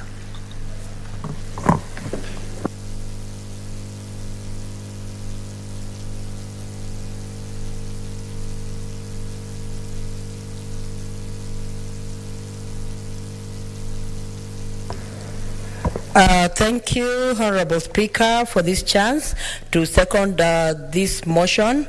And Honorable Speaker, I must start by thanking Senator Halake for coming up with this motion that actually needs to be self-executing, Honorable Speaker. And what Senator Halake is seeking is to ensure that when it comes to issues of climate change, it is integrated in the school curriculum. So I want to say, Honorable Speaker, this is a very valid motion and concern that is truly, truly seeking to ensure that we have food security in this country, that when it comes to our farmers also, they're enlightened on issues of climate change, Honorable Speaker, because when we are talking about climate change, sometimes climate change comes naturally, you see, according to the various cycles, but sometimes it is man-made. So there's need to integrate climate change in education system, Honorable Speaker. And as a scholar and as I stand here, Honorable Speaker, I want to say that when it comes to integrating climate change in a school curriculum, it must start all the way from universities, colleges, and then it cascades to primary schools, and so that it can be really effectively executed, Honorable Speaker. And I'm saying this because I know, as a scholar, that when something education starts from the top, that training is important, because when students go to colleges and universities, they actually surrender to those institutions so that they can get the values, and at the end or completion of their courses, they're given back to the society. The students are given back to the society. So by the time the students are given back to the society, they should be well nurtured with information that they're going to actually give to the society, because when it comes to education, it's supposed to be impactful, and it's supposed to bring and raise a whole rounded person, Honorable Speaker. So among the stakeholders that are very key in this motion, Honorable Speaker, and I also want to say, when Senator is here, Senator Halake, I think it is very important to bring in KICD as curriculum developers, because they will do evaluation of the materials that go to the ground, and there's need also to bring in issues of colleges and universities, so that even among the course descriptions or the course units that are offered, then they can purposely or deliberately have a unit or two on climate change and have it as a prerequisite, just like communication skills is a prerequisite in most colleges, Honorable Speaker, because if it's a prerequisite unit, it means that everyone getting out of colleges and universities goes back to the society with that knowledge, so that the graduates are able to impact to learners when they go back. So, Honorable Speaker, I think that is something that needs to really come out clearly, Hon Alake, because yes, it is good to bring in the COG, but the COG constitutionally they are mandated with ensuring ECD functions. So that is their function, to manage COGs. But when it comes to primary schools, secondary schools, and colleges, then the Ministry of Education comes in, Honorable Speaker, because when it comes to implementing, then at primary level, at college level, at primary level, at high school level, the learners will be strong enough, and they will know the need to conserve our environment, and they'll pass it on. They will not be involved in cases like felling trees. They will not be involved in cases that cause soil erosion, and they'll also know that there are measures that can be put in place to ensure that climate change does not adversely affect the society. Honorable Speaker, having said that, I have to say, Honorable Speaker, that when it comes to climate change, it poses a lot of difficulties, even to the farmers. Because we find, Honorable Speaker, when farmers are not aware of the climate change, sometimes it just happens, abruptly, where farmers were waiting for a rainy season in order to plant, but they realize that the rain is not forthcoming. So when it's not forthcoming, then they delay also in doing the planting and in the harvesting, Honorable Speaker, and that affects food security, Honorable Speaker. And as a nation, we're talking about food security, Honorable Speaker, and that is why this information needs to be inculcated to learners, to children, to everyone, to farmers in good time, so that they can know how to really arrest food insecurity. Because, Honorable Speaker, when it comes to food, and the research has been done that really attests to the fact that when it comes to food, you'll find that family farms are really handy when it comes to planting like maize, beans, and other foods. So if family farmers are not aware of these measures that need to be taken in place in order to cushion themselves against climate change, then it means that food security will be, compromised. And Honorable Speaker, when it comes to family food, most families will plant food, and this food will be used the whole year until the next harvest season, Honorable Speaker.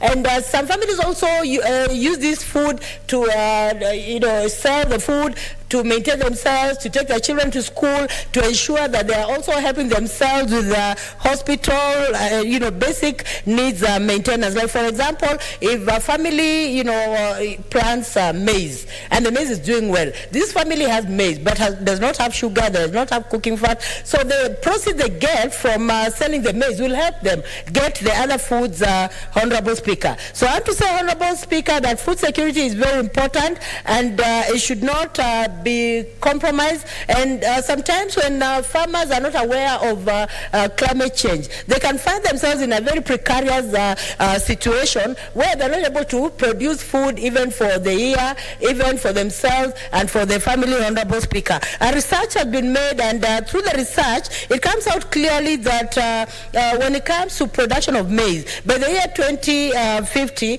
it will actually, come down by about 24%, Honorable Speaker. So there's need to have lessons. There's need to educate, learners from an early age on how to improve food security, on the cautionary measures to be put in place, Honorable Speaker, in the event of climate change. Honorable Speaker, when it comes to climate change, sometimes it comes with a lot of pains.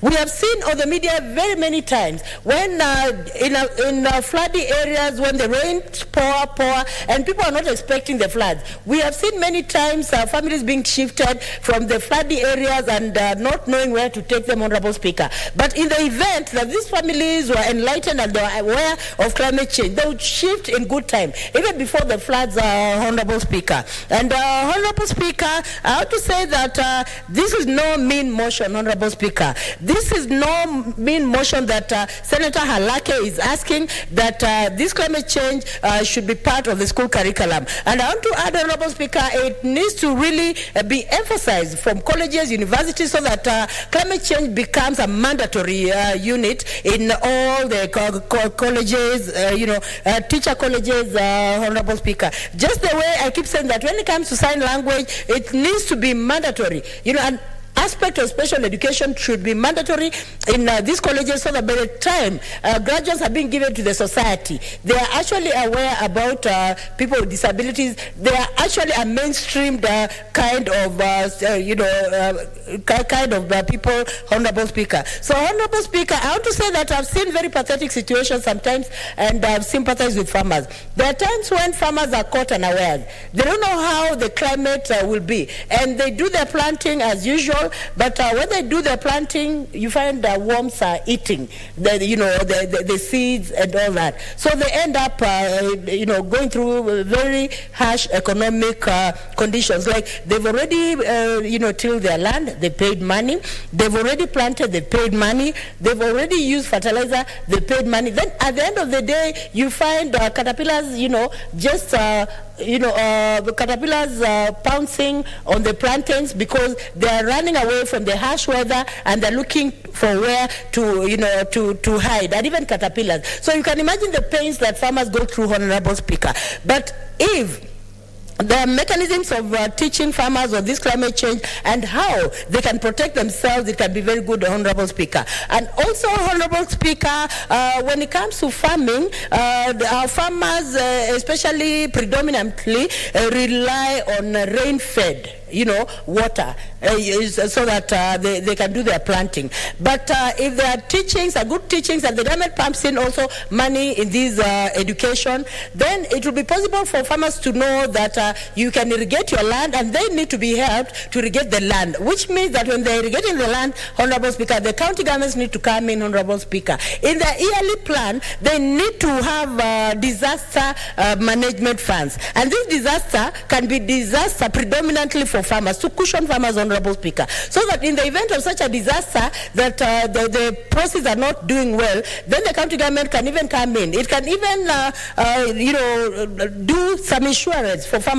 Just in the event that maize is not doing well, the plantings are not doing well, then they actually can be compensated for the loss, Honorable Speaker, because if they're indemnified, then they will actually be positive and see that the county governments are keen in supporting them, Honorable Speaker. So I want to say, Honorable Speaker, that this is a very good motion that should actually see light at the end of the day. And not only light, Honorable Speaker, I want to tell Senator Halake to ensure that even though the time frame is very minimal, to come up with a bill that will speak on this, that will ensure that climate change is part of and a prerequisite in our colleges, in our universities, and in the curriculum. Because if it starts from there, then it will do well. But if it's just in ECD or in the school curriculum, somebody else can parrot that thing, and it will not be successful. But when it comes to teaching, it's such pedagogical issues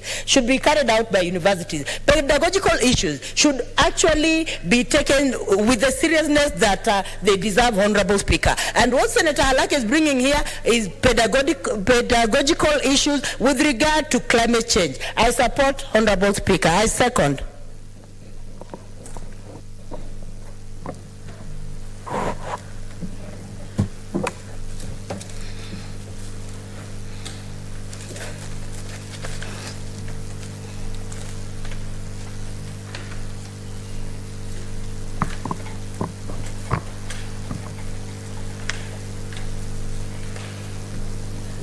Honorable Senators, I now propose the question, which is that aware that it is important that both the current and future generation are better equipped to address the problem of climate change, and this can be accomplished by using appropriate instructional strategies such as integrating climate education into the syllabus to assist students in improving their understanding of climate change and in acquiring the essential skills to reduce its effects. Acknowledging that education is crucial to promote climate action as it helps individuals understand and address the impacts of climate crisis, empowering them with the knowledge, skills, values, and attitudes needed to act as agents of change, hence protect the environment and take action by crafting community-level solutions. Cognizant of the fact the Constitution of Kenya in Article 42 provides for the right to a clean and healthy environment for every Kenyan, which includes the right to have the environment protected for the benefit of present and future generations. Further noting that climate change is a global nightmare with consequences that are already quite visible and should be a priority for our education curriculum in accordance to Article 12 of the Paris Agreement, which imposes the enhancement of climate change education, training, public awareness, public participation, and public access to information. Now, therefore, the Senate calls upon the Council of Governors, in partnership with the Ministry of Education, Science and Technology, to 1. Integrate climate education in the school curriculum in all counties to equip all schools-going children, and 2. Equip teachers and administrators with the necessary information and training skills to teach climate in schools.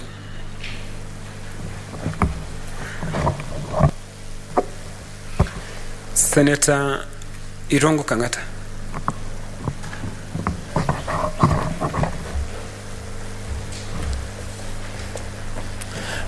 Thank you, Mr. Speaker, for giving me the opportunity to contribute to this motion. Mr. Speaker, I rise to express some reservation to this motion. Mr. Speaker, I agree that indeed there's a problem of climate change in this world. There is scientific consensus on matters climate change. So many articles have been published in peer-reviewed journals, highly ranked, which indeed affirm that the climate is changing. Mr. Speaker, it's also not in doubt that the chief reason why the climate is changing, it is because of human activities. And therefore, I agree that we need to educate our children on mechanisms on how to address the problem of climate change in this republic. But let me now express why I have reservations to this motion. First, I will start by expressing my little bit reservation to the entire climate change advocacy, Mr. Speaker. Mr. Speaker, 80% of people who cause climate change, they are not in global south. They are either in global north, that is the Europe and America, and now we have that problem being caused by China. Therefore, the carbon footprint of Africans is almost zero. Therefore, ideally, the people who should be telling us or be explaining to us why they have caused climate to change are the Europeans and the Japanese and the Chinese, not Africans. Therefore, I wish this problem is better remedied by the people who have caused climate change, which is the Westerners. Allow me to finish, Mr. Speaker. What is it, Senator Abshir Harake? Mr. Speaker, as much as I would welcome any reservations, is it in order for the Honorable Senator to mislead our nation that climate change is not an African problem, yet as much as it's caused elsewhere, and we don't even have the scientific facts of the contributions of the footprints, that we should not be preventing it before we become part of the problems? Is that really what Is that in order to just mislead and say that it's a Chinese problem and therefore we Africans should not be doing anything about it? Yet it affects us more than it does affect the people that caused it anyway. So does that absolve us of the opportunity to do something about it? Is this kinds of misleading information on the floor of the House in order at all, Mr. Speaker? What is it, Senator Gertrude Musurove?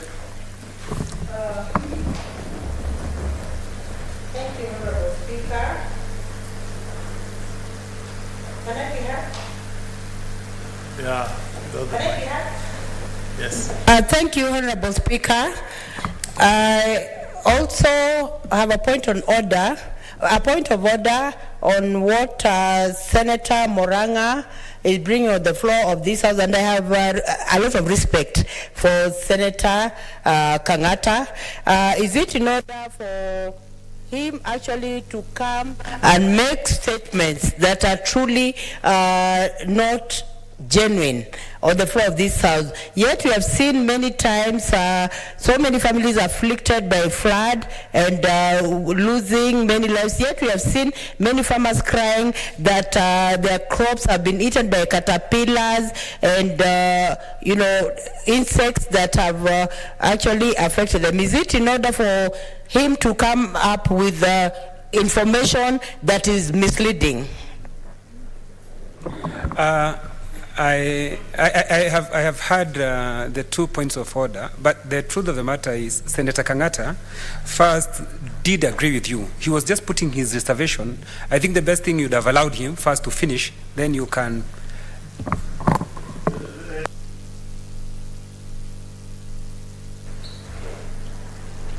Thank you, Mr. Speaker. Yes, indeed, as you have correctly made a finding, mine was just my exposition. They will definitely have their time to respond. And I agree that there is a problem of climate change. There's no doubt about it. But the question I'm asking is, first, who has caused climate change in this world? What is the carbon footprints of the global south, particularly the sub-Saharan Africa? It's very, very minimal. If you can Google, you can look for what we call articles in peer-reviewed journals, which indicate clearly what is the carbon footprints in Africa. You see, Mr. Speaker, what causes climate change, according to scientists, is what we call highly industrialized societies. Those that have huge industrial base, those that produce things like oil, those that produce things, countries with many cars. So when you compare Africa and you compare Europe, definitely it goes without saying that our footprint is very, very negligible. And one of the problems I do have on the entire climate change discourse is its failure to compel those people who advance by damaging the environment to pay those of us who are yet to develop. Because, by the way, some of the interventions that may be proposed so that we remedy or mitigate the problem of climate change may hinder our progress, Mr. Speaker. Let me give you a good example. There was a proposal in Lamu that we build what we call a coal plant. That proposal was torpedoed on the basis that it's going to damage the environment, which is true, and I agree. But remember, how many coal plants do we have in China? How many coal plants do we have in Europe? How many coal plants do we have in Australia? Australia is one of the most developed societies in this world. Its GDP per capita is almost $50,000 per person. The Kenyan GDP per capita is about $2,000 per annum per person. So compare that level of development. Then you find in Australia they have coals. They have not stopped their coal industry. But here in Africa, we've been told, no, don't dare put up a coal plant because you are going to damage the environment. So that then means you have been burdened by these so-called measures to mitigate climate change. You can't move. You can't create employment. Mr. Speaker, sir, our number one problem in this society, from where I sit, is unemployment. When you have massive number of young people who do not have employment. And we need to industrialize. We need to create factories so that we can give our young people an opportunity to work. But now, we are not being told, no, don't dare establish these factories, don't dare establish these entities, because you are going to pollute the environment. You are going to contribute to climate change. Okay, there are alternatives. I agree, there are alternatives to some of those things that used to be done before. One of the examples, Mr. Speaker, sir, of measures to mitigate against climate change is to introduce things like clean energy. I am aware of that. Wind energy, solar energy. You can even have what we call electric motor vehicles. But it is settled, Mr. Speaker, sir, those alternative measures are very, very expensive. Mr. Speaker, sir, if you go to European countries, very few countries have been able to transit. Senator, what is it, Senator Halake? Mr. Speaker, you have a responsibility to ensure that this House has integrity. To say what is right is also safeguarded. As much as we have, we can say whatever we want. There are things we can say on podiums and on the campaign trail. But here we have a responsibility to be truthful. As we speak now, it's not true that renewables are not... Senator Halake, yes. Are you standing to inform Senator Kangata? Yes, I am. And I was getting there. I don't want to be not informed. It's a point of order. It's point of order, Mr. Speaker. I have a right to a point of order. The point of order is... Can you cite which article? Which... Senator Kangata, take your seat. Thank you. Senator Halake, proceed. Thank you very much. Mr. Speaker, I will repeat again. It is not in order, is it in order for the Honorable Senator to mislead this country that renewables are very expensive? It is not true. Renewables in many cases are in fact, because they are available without even having to be harnessed. The sun, the water, the gas, much cheaper than per kilowatt than even what is got from fossil fuels. It is not true. Scientifically, it has been proven. It is something that we should not now mislead because we want to sabotage the whole sustainability issue. It is much cheaper. So when you say it's much cheaper, you're comparing with power?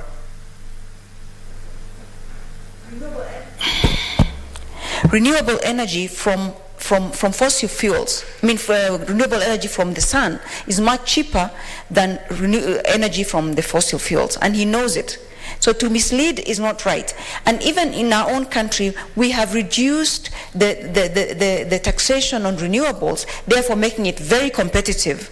So to say that because we did not do the coal in Lamu, that we will never develop is not true. And our number one creator of unemployment is not the renewable energy, because we don't have energy. It's because of the corruption that persists. So let's just say the truth and shame the devil. Senator Kangata, when you say they are very expensive, you're comparing to what? So that we can tell what is expensive and what's not expensive. Senator Gertrude Msurve? No, they are debating. Thank you, Honorable Speaker.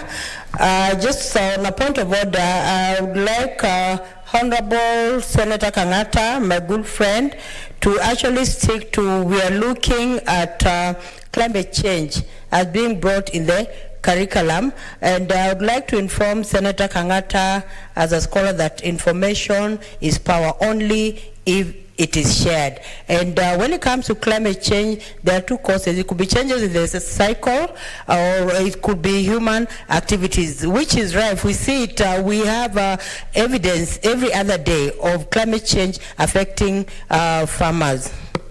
Thank you. Senator Kangata, proceed. And proceed. Thank you, Mr. Speaker. Mr. Speaker, what my colleagues have said is very good, and I want to encourage them. Yeah, you see the attempt to take us to what we used to call the state of nature, when we used to live in the trees, is a very good thing. Yeah, when there were no cars, there were no factories, it was a very good life. And if maybe this endeavor of climate change will take us back to the state of nature, I support is a very good idea. But as to whether we can now do that under the current circumstances, I am not so sure, Mr. Speaker. I am not so sure. Mr. Speaker, you see, when ideas come from the West, from those our brothers in America, in Western Europe, we must, as parliamentarians, interrogate those ideas. You know, they can afford to put what we call wind energy, solar energy. They can afford to do it. Because remember, they are not struggling with the basics of life. They live in a very comfortable world. But ours here is a very poor country that is really, really struggling to create employment for the young people. And by the way, if one can be able to show me evidence of a country that has been able to transit, into what we call zero carbon emission strategy, I will support without the cost to the environment, Mr. Speaker, sir. Mr. Speaker, sir. Senator Kangata, yeah. Are you aware that we are signatory to Paris Agreement? Are you aware? Yes, I'm aware. Okay, proceed. Mr. Speaker, sir, even if we have signed those so-called declarations under what we call the Law of Treaties Act, all those conventions, for them to have the force of law, have to be brought before the National Assembly for ratification, Mr. Speaker, sir. That is provided for under Article 2, Sub-Article 6 of the Constitution. If I was a member of the National Assembly, personally, I would have put a reservation to the ratification of those international treaties which would make us, as a country, not be able to create employment. Mr. Speaker, sir, let me tell you, Mr. Speaker, sir, when you close a factory that is creating millions of jobs to the young people on the basis of environment, and you have not provided an alternative mechanism through which those young people are going to find employment, I think you are doing disservice to this Republic of Kenya. Mr. Speaker, sir, the Western world, the Chinese, the Japanese, what did they do? They followed a certain trajectory, they developed. Then we are being told, no, don't follow this path. It is destructive. I agree, it is a very destructive path. But what is the compensation mechanism? I strongly believe, Mr. Speaker, sir, it is for the Europeans, it's for the Americans to give us a package to support our climate endeavor. That's my view, that's my thesis. Yes, I agree. The climate is changing, but it has been caused by the Europeans. And if they don't want us to follow the path they created, then they need to compensate us. Otherwise, we have to open and establish coal plants. We have to continue having factories. But if they were to pay us, in fact, Mr. Speaker, sir, there is an international principle, an environmental law that is called polluters pay. So it is them to pay us, so that we don't establish those so-called polluting factories. Mr. Speaker, sir, there is also something called carbon trading. The idea that was established in the international fora was the countries like us which are poor, they are going to be paid some money, particularly when they plant things like trees, to give them incentives not to follow the path, the industrial path that was used by the European to develop. That carbon trading mechanism is zero. It doesn't function. We don't obtain anything out of that mechanism. It is therefore my strong view that we need to push the so-called developed world to respect and enhance effectiveness of the carbon trading mechanism. I say that, Mr. Speaker, sir, because I come from Murang'a County. Murang'a County has the largest portion of Abadea's forest. Almost 80% of Abadea forest is in Murang'a County. 80% of water that is drunk in Nairobi comes from Murang'a County. We do not get even a single shilling out of it. There is something called abstraction fees. Abstraction fees mean any company that is drawing water out of a natural resource, that money should be paid to a national government entity called WARMA, which does not plant those trees. I strongly believe that money should be coming to Murang'a County government so that we replant trees. You guys in Nairobi continue drinking Murang'a water.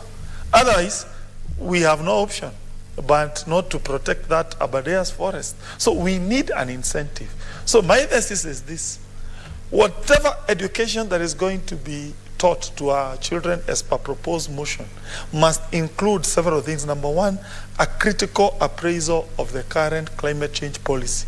Let us not just adopt ideas we see on TV, ideas we see the Westerners when they call workshops in Nairobi activists. No, they have not prosecuted the African case in this cause called climate change. They have not.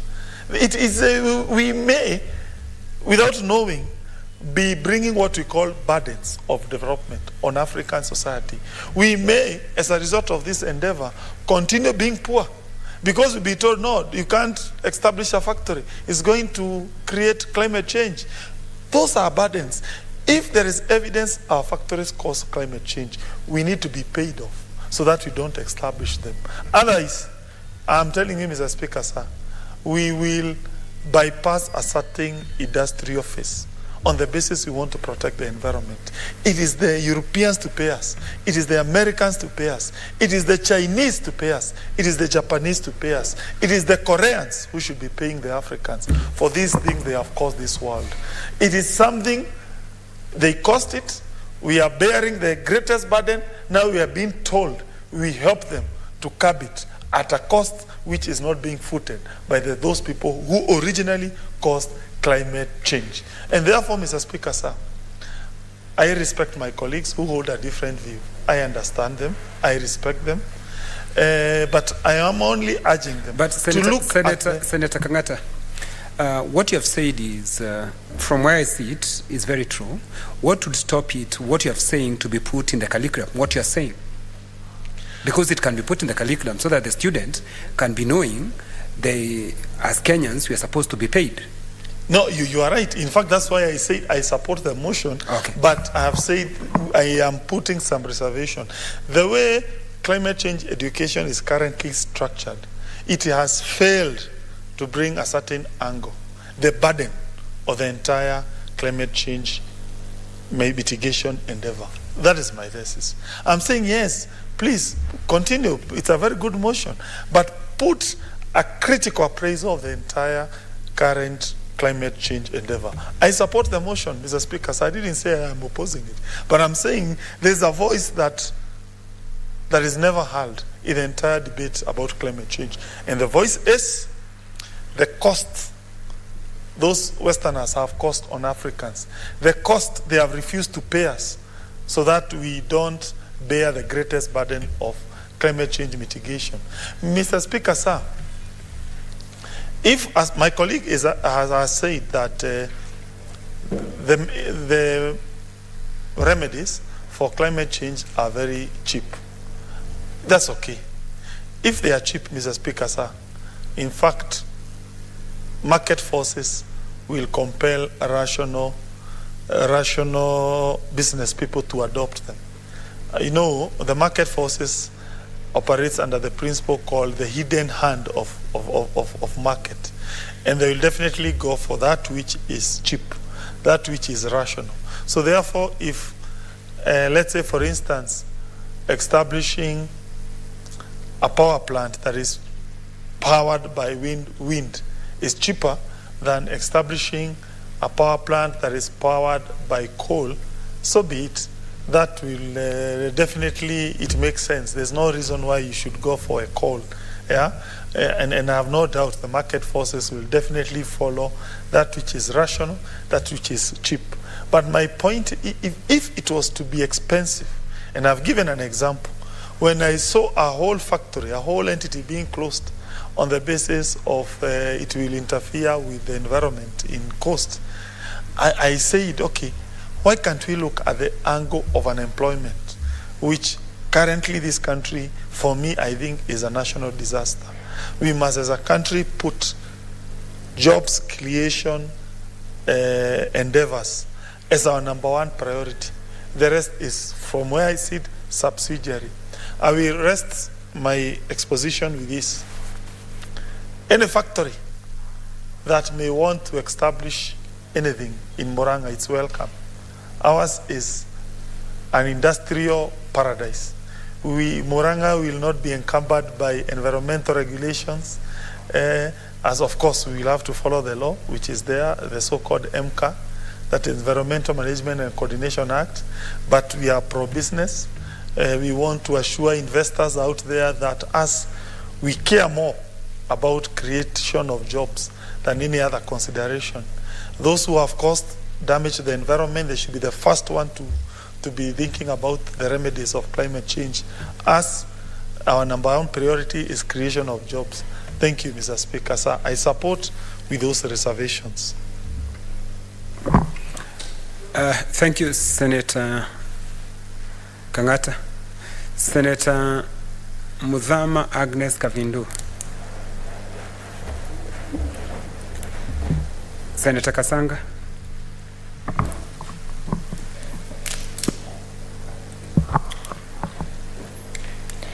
Thank you, Mr. Speaker, for giving me this opportunity to support this motion by Senator Habshiro Alake on integrating climate education into school curriculum at all levels. Mr. Speaker, let me celebrate Senator Halake again, because she has been such a champion for climate. And in fact, I keep saying when the committees were shuffled, she was removed from the Environment Committee, and we really miss her for that, because she was quite a champion of environment.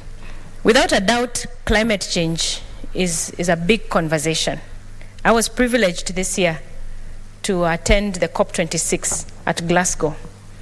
And it was interesting watching, different jurisdictions trying to push each other into ratifying, the timelines into which we must make climate change action, more prominent in our different jurisdictions. It was very interesting, Mr. Speaker. And I think here in our country today, you cannot understate the effects of climate change. And whereas we talk about, we talk about many things. Just now when we were talking about culture and the importance of eating the right food for the purpose of our mental wellness or our general body wellness, then the conversation of climate change must come in. Do we realize what climate change is doing to the produce that we produce, and the changes then that have to be done to our production, the skills that then we need to impact on our people, so that then we can, we can mitigate these effects of climate change. This, it's a crisis. The climate change now is a big crisis. And the fact remains that our cycles of weather have changed. So again, people need to understand and to be schooled on then what do you then grow that you can eat, that can be your sustenance. Even though we shall be looking up to, large scale production of, say, food, for the purposes of our economy and growing our economy, but for subsistence, are we having enough conversations or capacity building of our people so that they can know then what to grow within the changing climate conditions that are there? And I do agree, our children need to be included in this conversation. I know there are certain schools that, try very much to speak to it, but largely our curriculums need to adopt it as a constant, so that our children, as they grow, they are fully equipped towards how to mitigate climate change and also how to adapt to the new climate changes that are there and how to embrace them. And Mr. Speaker, I just have to say that there's a lot to do when it comes to capacity building towards climate change. Again, today at the People's Dialogue, somebody brought up the conversation about potato farming because of that big debate that happened when one of the companies, the international company's food chain, KFC, announced that there's not enough potatoes in the country. And, Kenyans were up in arms, not believing it and not quite understanding really what is the issue. But when the conversation was finally put on the table and it was made clear to us that there's a level of capacity building that we have to, bring our farmers to so that they can grow in such a scale that then these international companies and other food chains can then, buy from them directly, then you realize there's a big gap. There's a big gap, and there's a lot more that we need to do to empower ourselves as citizens and to empower, our farmers so that they can reach to that level where they can compete on a global stage. And Mr. Speaker, this also is a question of how we are adapting to climate change. What are the things then in our capacity, in our environment here in Kenya, should we be telling our farmers or should we be pushing our farmers then to do when it comes to climate change? Now, we've had conversations at committee, and one of the petitions that came earlier in this term was a very interesting petition that came from Kajiado, from Magadi, and there's a lot of silt that is going into Magadi. And the silt, of course, comes from, erosion that is coming from the farms around. And what has happened is that because, of course, again, of climate change and the changing rain patterns, you find that, grazing is done until the ground is absolutely bare, and there's not enough, say, afforestation that is being done, or moving cattle. I think there's a way you can graze in an orderly, or rather in a designed manner, to allow some earth to regenerate, and things like that. And they brought that petition, and the petition was actually pushing towards the fact that there's infrastructure that was being built nearby, and it was that earth of the infrastructure that was then being carried away when it rains into silt into the lake, and therefore affecting the great resource that Lake Magadi is. But after a lot of conversation with the county ECCs of agriculture in Kajiado, there was then the conversation of what are we doing, what capacity building are we doing to our farmers and our citizens so that they can learn to regenerate the earth, or what other conversations can we bring about economic activities that then don't deplete the earth to the level that it is, considering our rain patterns have changed. So you can see the kind of conversations that need to happen around climate change. They are in-depth, they are wide, and it is true what Senator Halake is saying. We have to integrate climate education into the school curriculum and equip our children. Then our teachers too need to be equipped. It's the same thing that we keep saying, that there's so much information that needs to be fed to our children so that as they grow, they are fully, seized of the environment and the constant changing environment that we live in today. It's bad enough that we are in such a modern society that everything is always moving too fast. The technology has made everything move way too fast. But there's also just the basics that we need our people to be able to move along with, and that is matters of climate.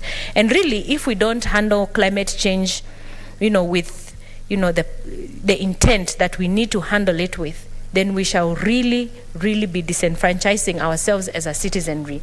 If we don't learn how to adapt, and if we don't learn how to make sure the next generation is also fully seized of the issues that need to be to be done. And Mr. Speaker, let's just talk a little bit about afforestation. We keep talking about forests. In fact, this Senate here, we've moved motions about, forests, planting trees, forest associations, and things like that. And it's still interesting, even when you fly out around the country, you see still a lot of barrenness and a lot of bareness. And in as much as, there are all these organizations in the counties that are planting trees. Some counties have active tree planting schemes and policies. There's still a lot more that needs to be done. In fact, the intent with which we should be planting trees should be such that we should be speaking trees on a constant basis.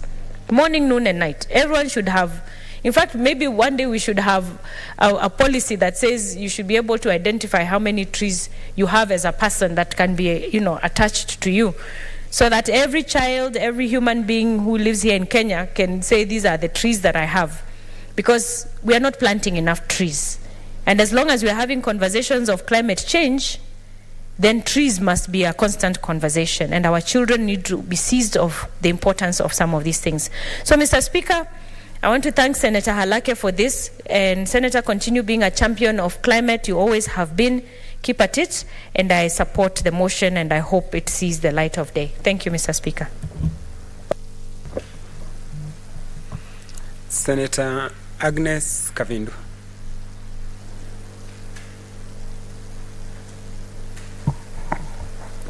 Thank you, Mr. Speaker, for giving me this opportunity to, first of all, congratulate Senator Halake for this motion, which is very timely and very important because we are truly living in days when the climate change is affecting the whole world. Mr. Speaker, I would support this motion because it is very important to prepare our future generations, as in how they will be prepared and be ready to face the climate change that is there globally. It is actually a global nightmare.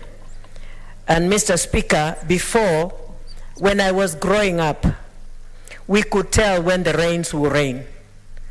And even if it extended, maybe it extended for only 5 days or rained earlier 5 days than the time that it used to rain. The latter rains and then the former rains. And people could plant early in advance and wait for the rains because they were very sure that it could rain. These days, it is not the same. People are taking their time until they see it has rained, then they start planting, and that is why we have shortage of food. That is why we don't have food security. Mr. Speaker, I think it is very important for this climate education to be introduced to our schools in all levels, because if we talk of only colleges and universities, then our children will grow without knowing the meaning of the global change, and they will not be prepared. So if we start from all levels of education, they'll catch up and they'll grow knowing that it is important, and especially being taught on how to preserve the trees and everything that should be done to prevent the global climate change. Mr. Speaker,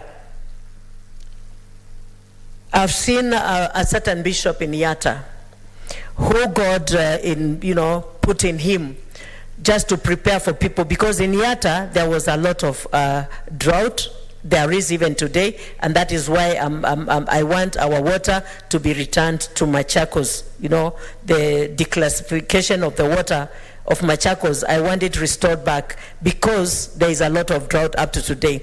And so he took the initiative of showing the local communities on how to plant and how to just dig small ponds with their hands, so that when it rains they can store the water, and after the rains are gone, they can continue planting. And this has really helped the Yatta people. He calls it Operation Molio Out, because they used to be given a lot of molio, food, to be helped with food to eat. We call it molio in Kikamba. So he came with an idea of operational molio out.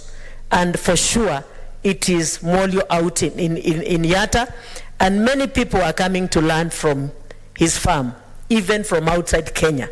Even UN people go to his place to learn how, because this climate change is a global thing and it is all over, and people must prepare. So if our children or our students or our future generation is prepared in advance, they'll be able to do what is right, and they'll be prepared psychologically and even physically. They can be prepared to plant the foods that can be harvested even without much rains.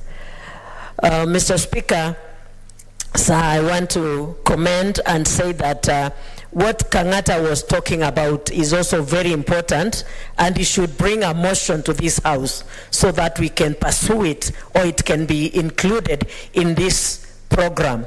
But in this program, I don't think what he's talking about will help much, because he's talking of compensation. Compensation, he can bring a motion and we debate it, and it is followed in the proper channel, but not through this. This should just go the way Senator Alake has brought it. What is it, Senator Gertrude Musurve? I would like to inform Senator Machakos that what Senator Kavindu, do you want to be informed? Thank you.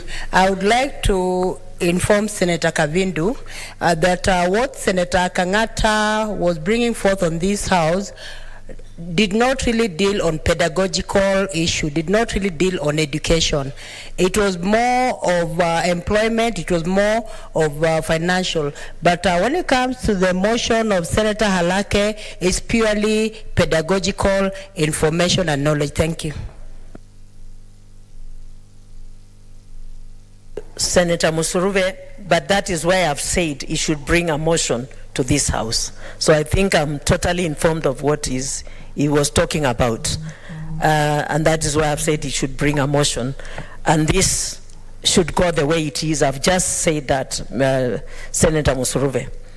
We know it is very important for our future generations to be prepared so that they can face the world like any other person. And so I commend you, and I say this motion is very important and I support it. Thank you.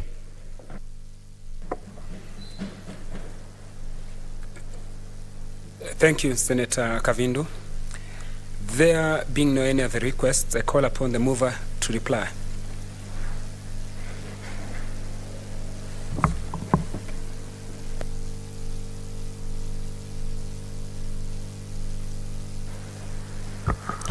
Thank you, Mr. Speaker. Mr. Speaker, I beg to reply. And as I reply, I'd like to thank the senators who have contributed. Senator Musuruve, I'd like to thank her for seconding me and for being very passionate about everything education. And since this is an education that will put us into making sure that our future as a nation is a resilient future, a future as a nation that is looking at what it is that's affecting us, and that also that has a bearing on the existential question of, are we going to be there even? Forget about the economies and the employment and what have you, but if we're going to self-destruct, if we're going to, no matter who caused it, and 2 wrongs or 3 wrongs or 100 wrongs do not make a right, Mr. Speaker, as you know. So I'd like to thank her for making sure that she, as usual, and with her passion for education, has seconded this motion, and I take note of her mention of KICD involvement, as well as the involvement of universities and other higher institutions of higher learning, to ensure that this becomes a holistic approach to doing things, and not just, something that we do on one side of the education. That has been alluded to by Senator Mudhama as well, who has also said it should be at all levels, and precisely that is what the motion is about. We'll make sure that at all levels, including at the ECD level, we're linking climate education. And she also linked climate education to agricultural activities and productivity, where then our farmers are then equipped with the necessary information and necessary know-how and skills to mitigate and to ensure that they are resilient when it comes to their farming and their productivity. Senator Kangata, I also thank Senator Kangata for his alternative view. He has supported the motion while with reservations. While the reservations, he has every right and constitutional rights to his reservations. I felt they were a bit misleading, in the sense that we are talking about ensuring that our education system is current, is modern, and has and equips our children with the modern skills and modern awareness of what is happening to them, and that they can make the joint and can make the link and line of sight to what is perhaps causing them the pain that they're going through at the moment. For instance, children in northern Kenya, children in Isiolo County, in Wajir County, who cannot get even the little rain that they used to get. Children in our pastoralists who are wondering why the rangelands are not regenerating at all, even with the same amount of rainfall. The pastoralists in my county that are wondering why the water is just running off with everything, and that every time they have to lose their animals, can at least understand where it's coming from and do something about it, or at least prepare for it and mitigate against it. Maybe sell the animals when you see that the rains are not coming. Senator Kavindu has just told us how the effect of climate change on rainfall patterns in Ukambani, for instance. These are real issues. These are not things that we're talking about because of activism. It is issues our people are going through. The rangelands in northern Kenya are not generating, even with the same amount of rainfall. We have 10% forest cover. If we tell our children that 30% forest cover is the difference, that is what we're talking about. We're not talking about, and I know Senator Kangata talked about the coal plant that was shut down. It hadn't even been begun. There's something called stranded assets. Why are we as Africa going to go into things that have already become obsolete and deal with investments that will become obsolete in the next few months? Investments that perhaps even the technology transfer needs to come from that West that has made it obsolete, and be stuck with stranded assets in the name of creating coal plants around Africa now, when Africa is endowed with the best renewable energy of the sun, the wind, the water that we can have. So what all we're saying is, we don't have to follow the same trajectory as the West. Why don't we as Africans then decide coal is not our thing? We have sun, in fact, that is scorching us, and we're going to use that energy. We're going to harness that energy. It is not true, Mr. Speaker, that renewables are expensive. How can something so plentiful be so expensive if we actually focused on using it? How can something so plentiful be so remote from us? It's shining on us. When in the West, they get sun in certain places for 2 hours in a day, we get sun for almost 24 hours every day, and we know when it's coming, when it's going to go down. We can say that we may have lacked ideas, we've not lacked the natural resources. So it's not true, and that is what I would like to correct in this House, that natural resources are of necessity much more expensive. It's not true at all. It is not true, Mr. Speaker. And then we must also differentiate between the cause and effect of things. If the West caused it, the effect is on us. So what are we going to do to skill ourselves and to arm ourselves with the mitigation measures that is going to give us the resilience to survive? Or do we say because they caused it, we'll just lie down and die, and our animals will just die? And that pastoralists in northern Kenya will say, well, the Muzungu caused it, and therefore I'll just let my animals die. No, we're going to come to the bottom of why is our rangeland not regenerating? Why is the rainfall patterns changed? Why do I graze in this area in July usually, and this July there's nothing? We can't just sit and blame. We must be part of the solution, and this is what this motion is trying to do. It doesn't matter. It matters not at all that in Australia there are many coal mines. That's Australia. What about our country? And it's not true that the number one problem for Kenya is because we did not pursue fossil fuels, or that we are trying to, we're putting some climate education into our curriculum. We know it. Our number one problem is corruption. Let's deal with those things. Let's deal with the pilferage that 2 billion shillings in a day or in a month, I can't remember exactly what time frame was put, is being wasted in corruption. Let's not apportion blame where none exists at all. So, Mr. Speaker, I support the notion that we can start, and I congratulate the pastor that said we will be doing away with molio. It is through these kinds of things that we will do away with with food donations and get the dignity of feeding our children and feeding ourselves, because we're taking action against the climate that is causing us problems, be they droughts, be they disasters of that nature. Mr. Speaker, and I thank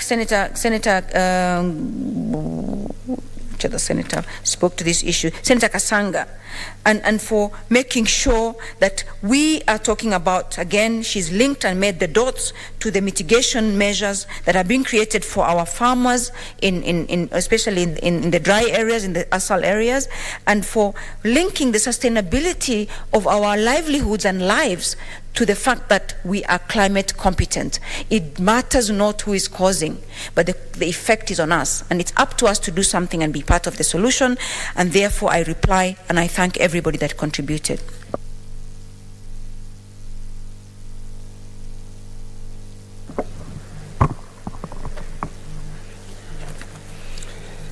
Thank you, honorable senators.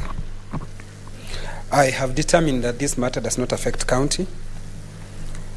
I now put the question, which is that aware that it is important that both the current and future generations are better equipped to address the problem of climate change, and this can be accomplished by using appropriate instructional strategies such as integrating climate education into the syllabus to assist students in improving their understanding of climate change and acquiring the essential skills to reduce its effect. Acknowledging that education is crucial to promote climate action, as it helps individuals understand and address the impacts of climate crisis, empowering them with the knowledge, skills, values, and attitude needed to act as agents of change, hence protect the environment and take action by crafting community-level solutions.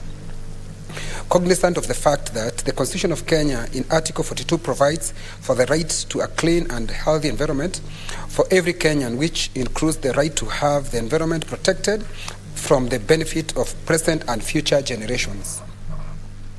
Further noting that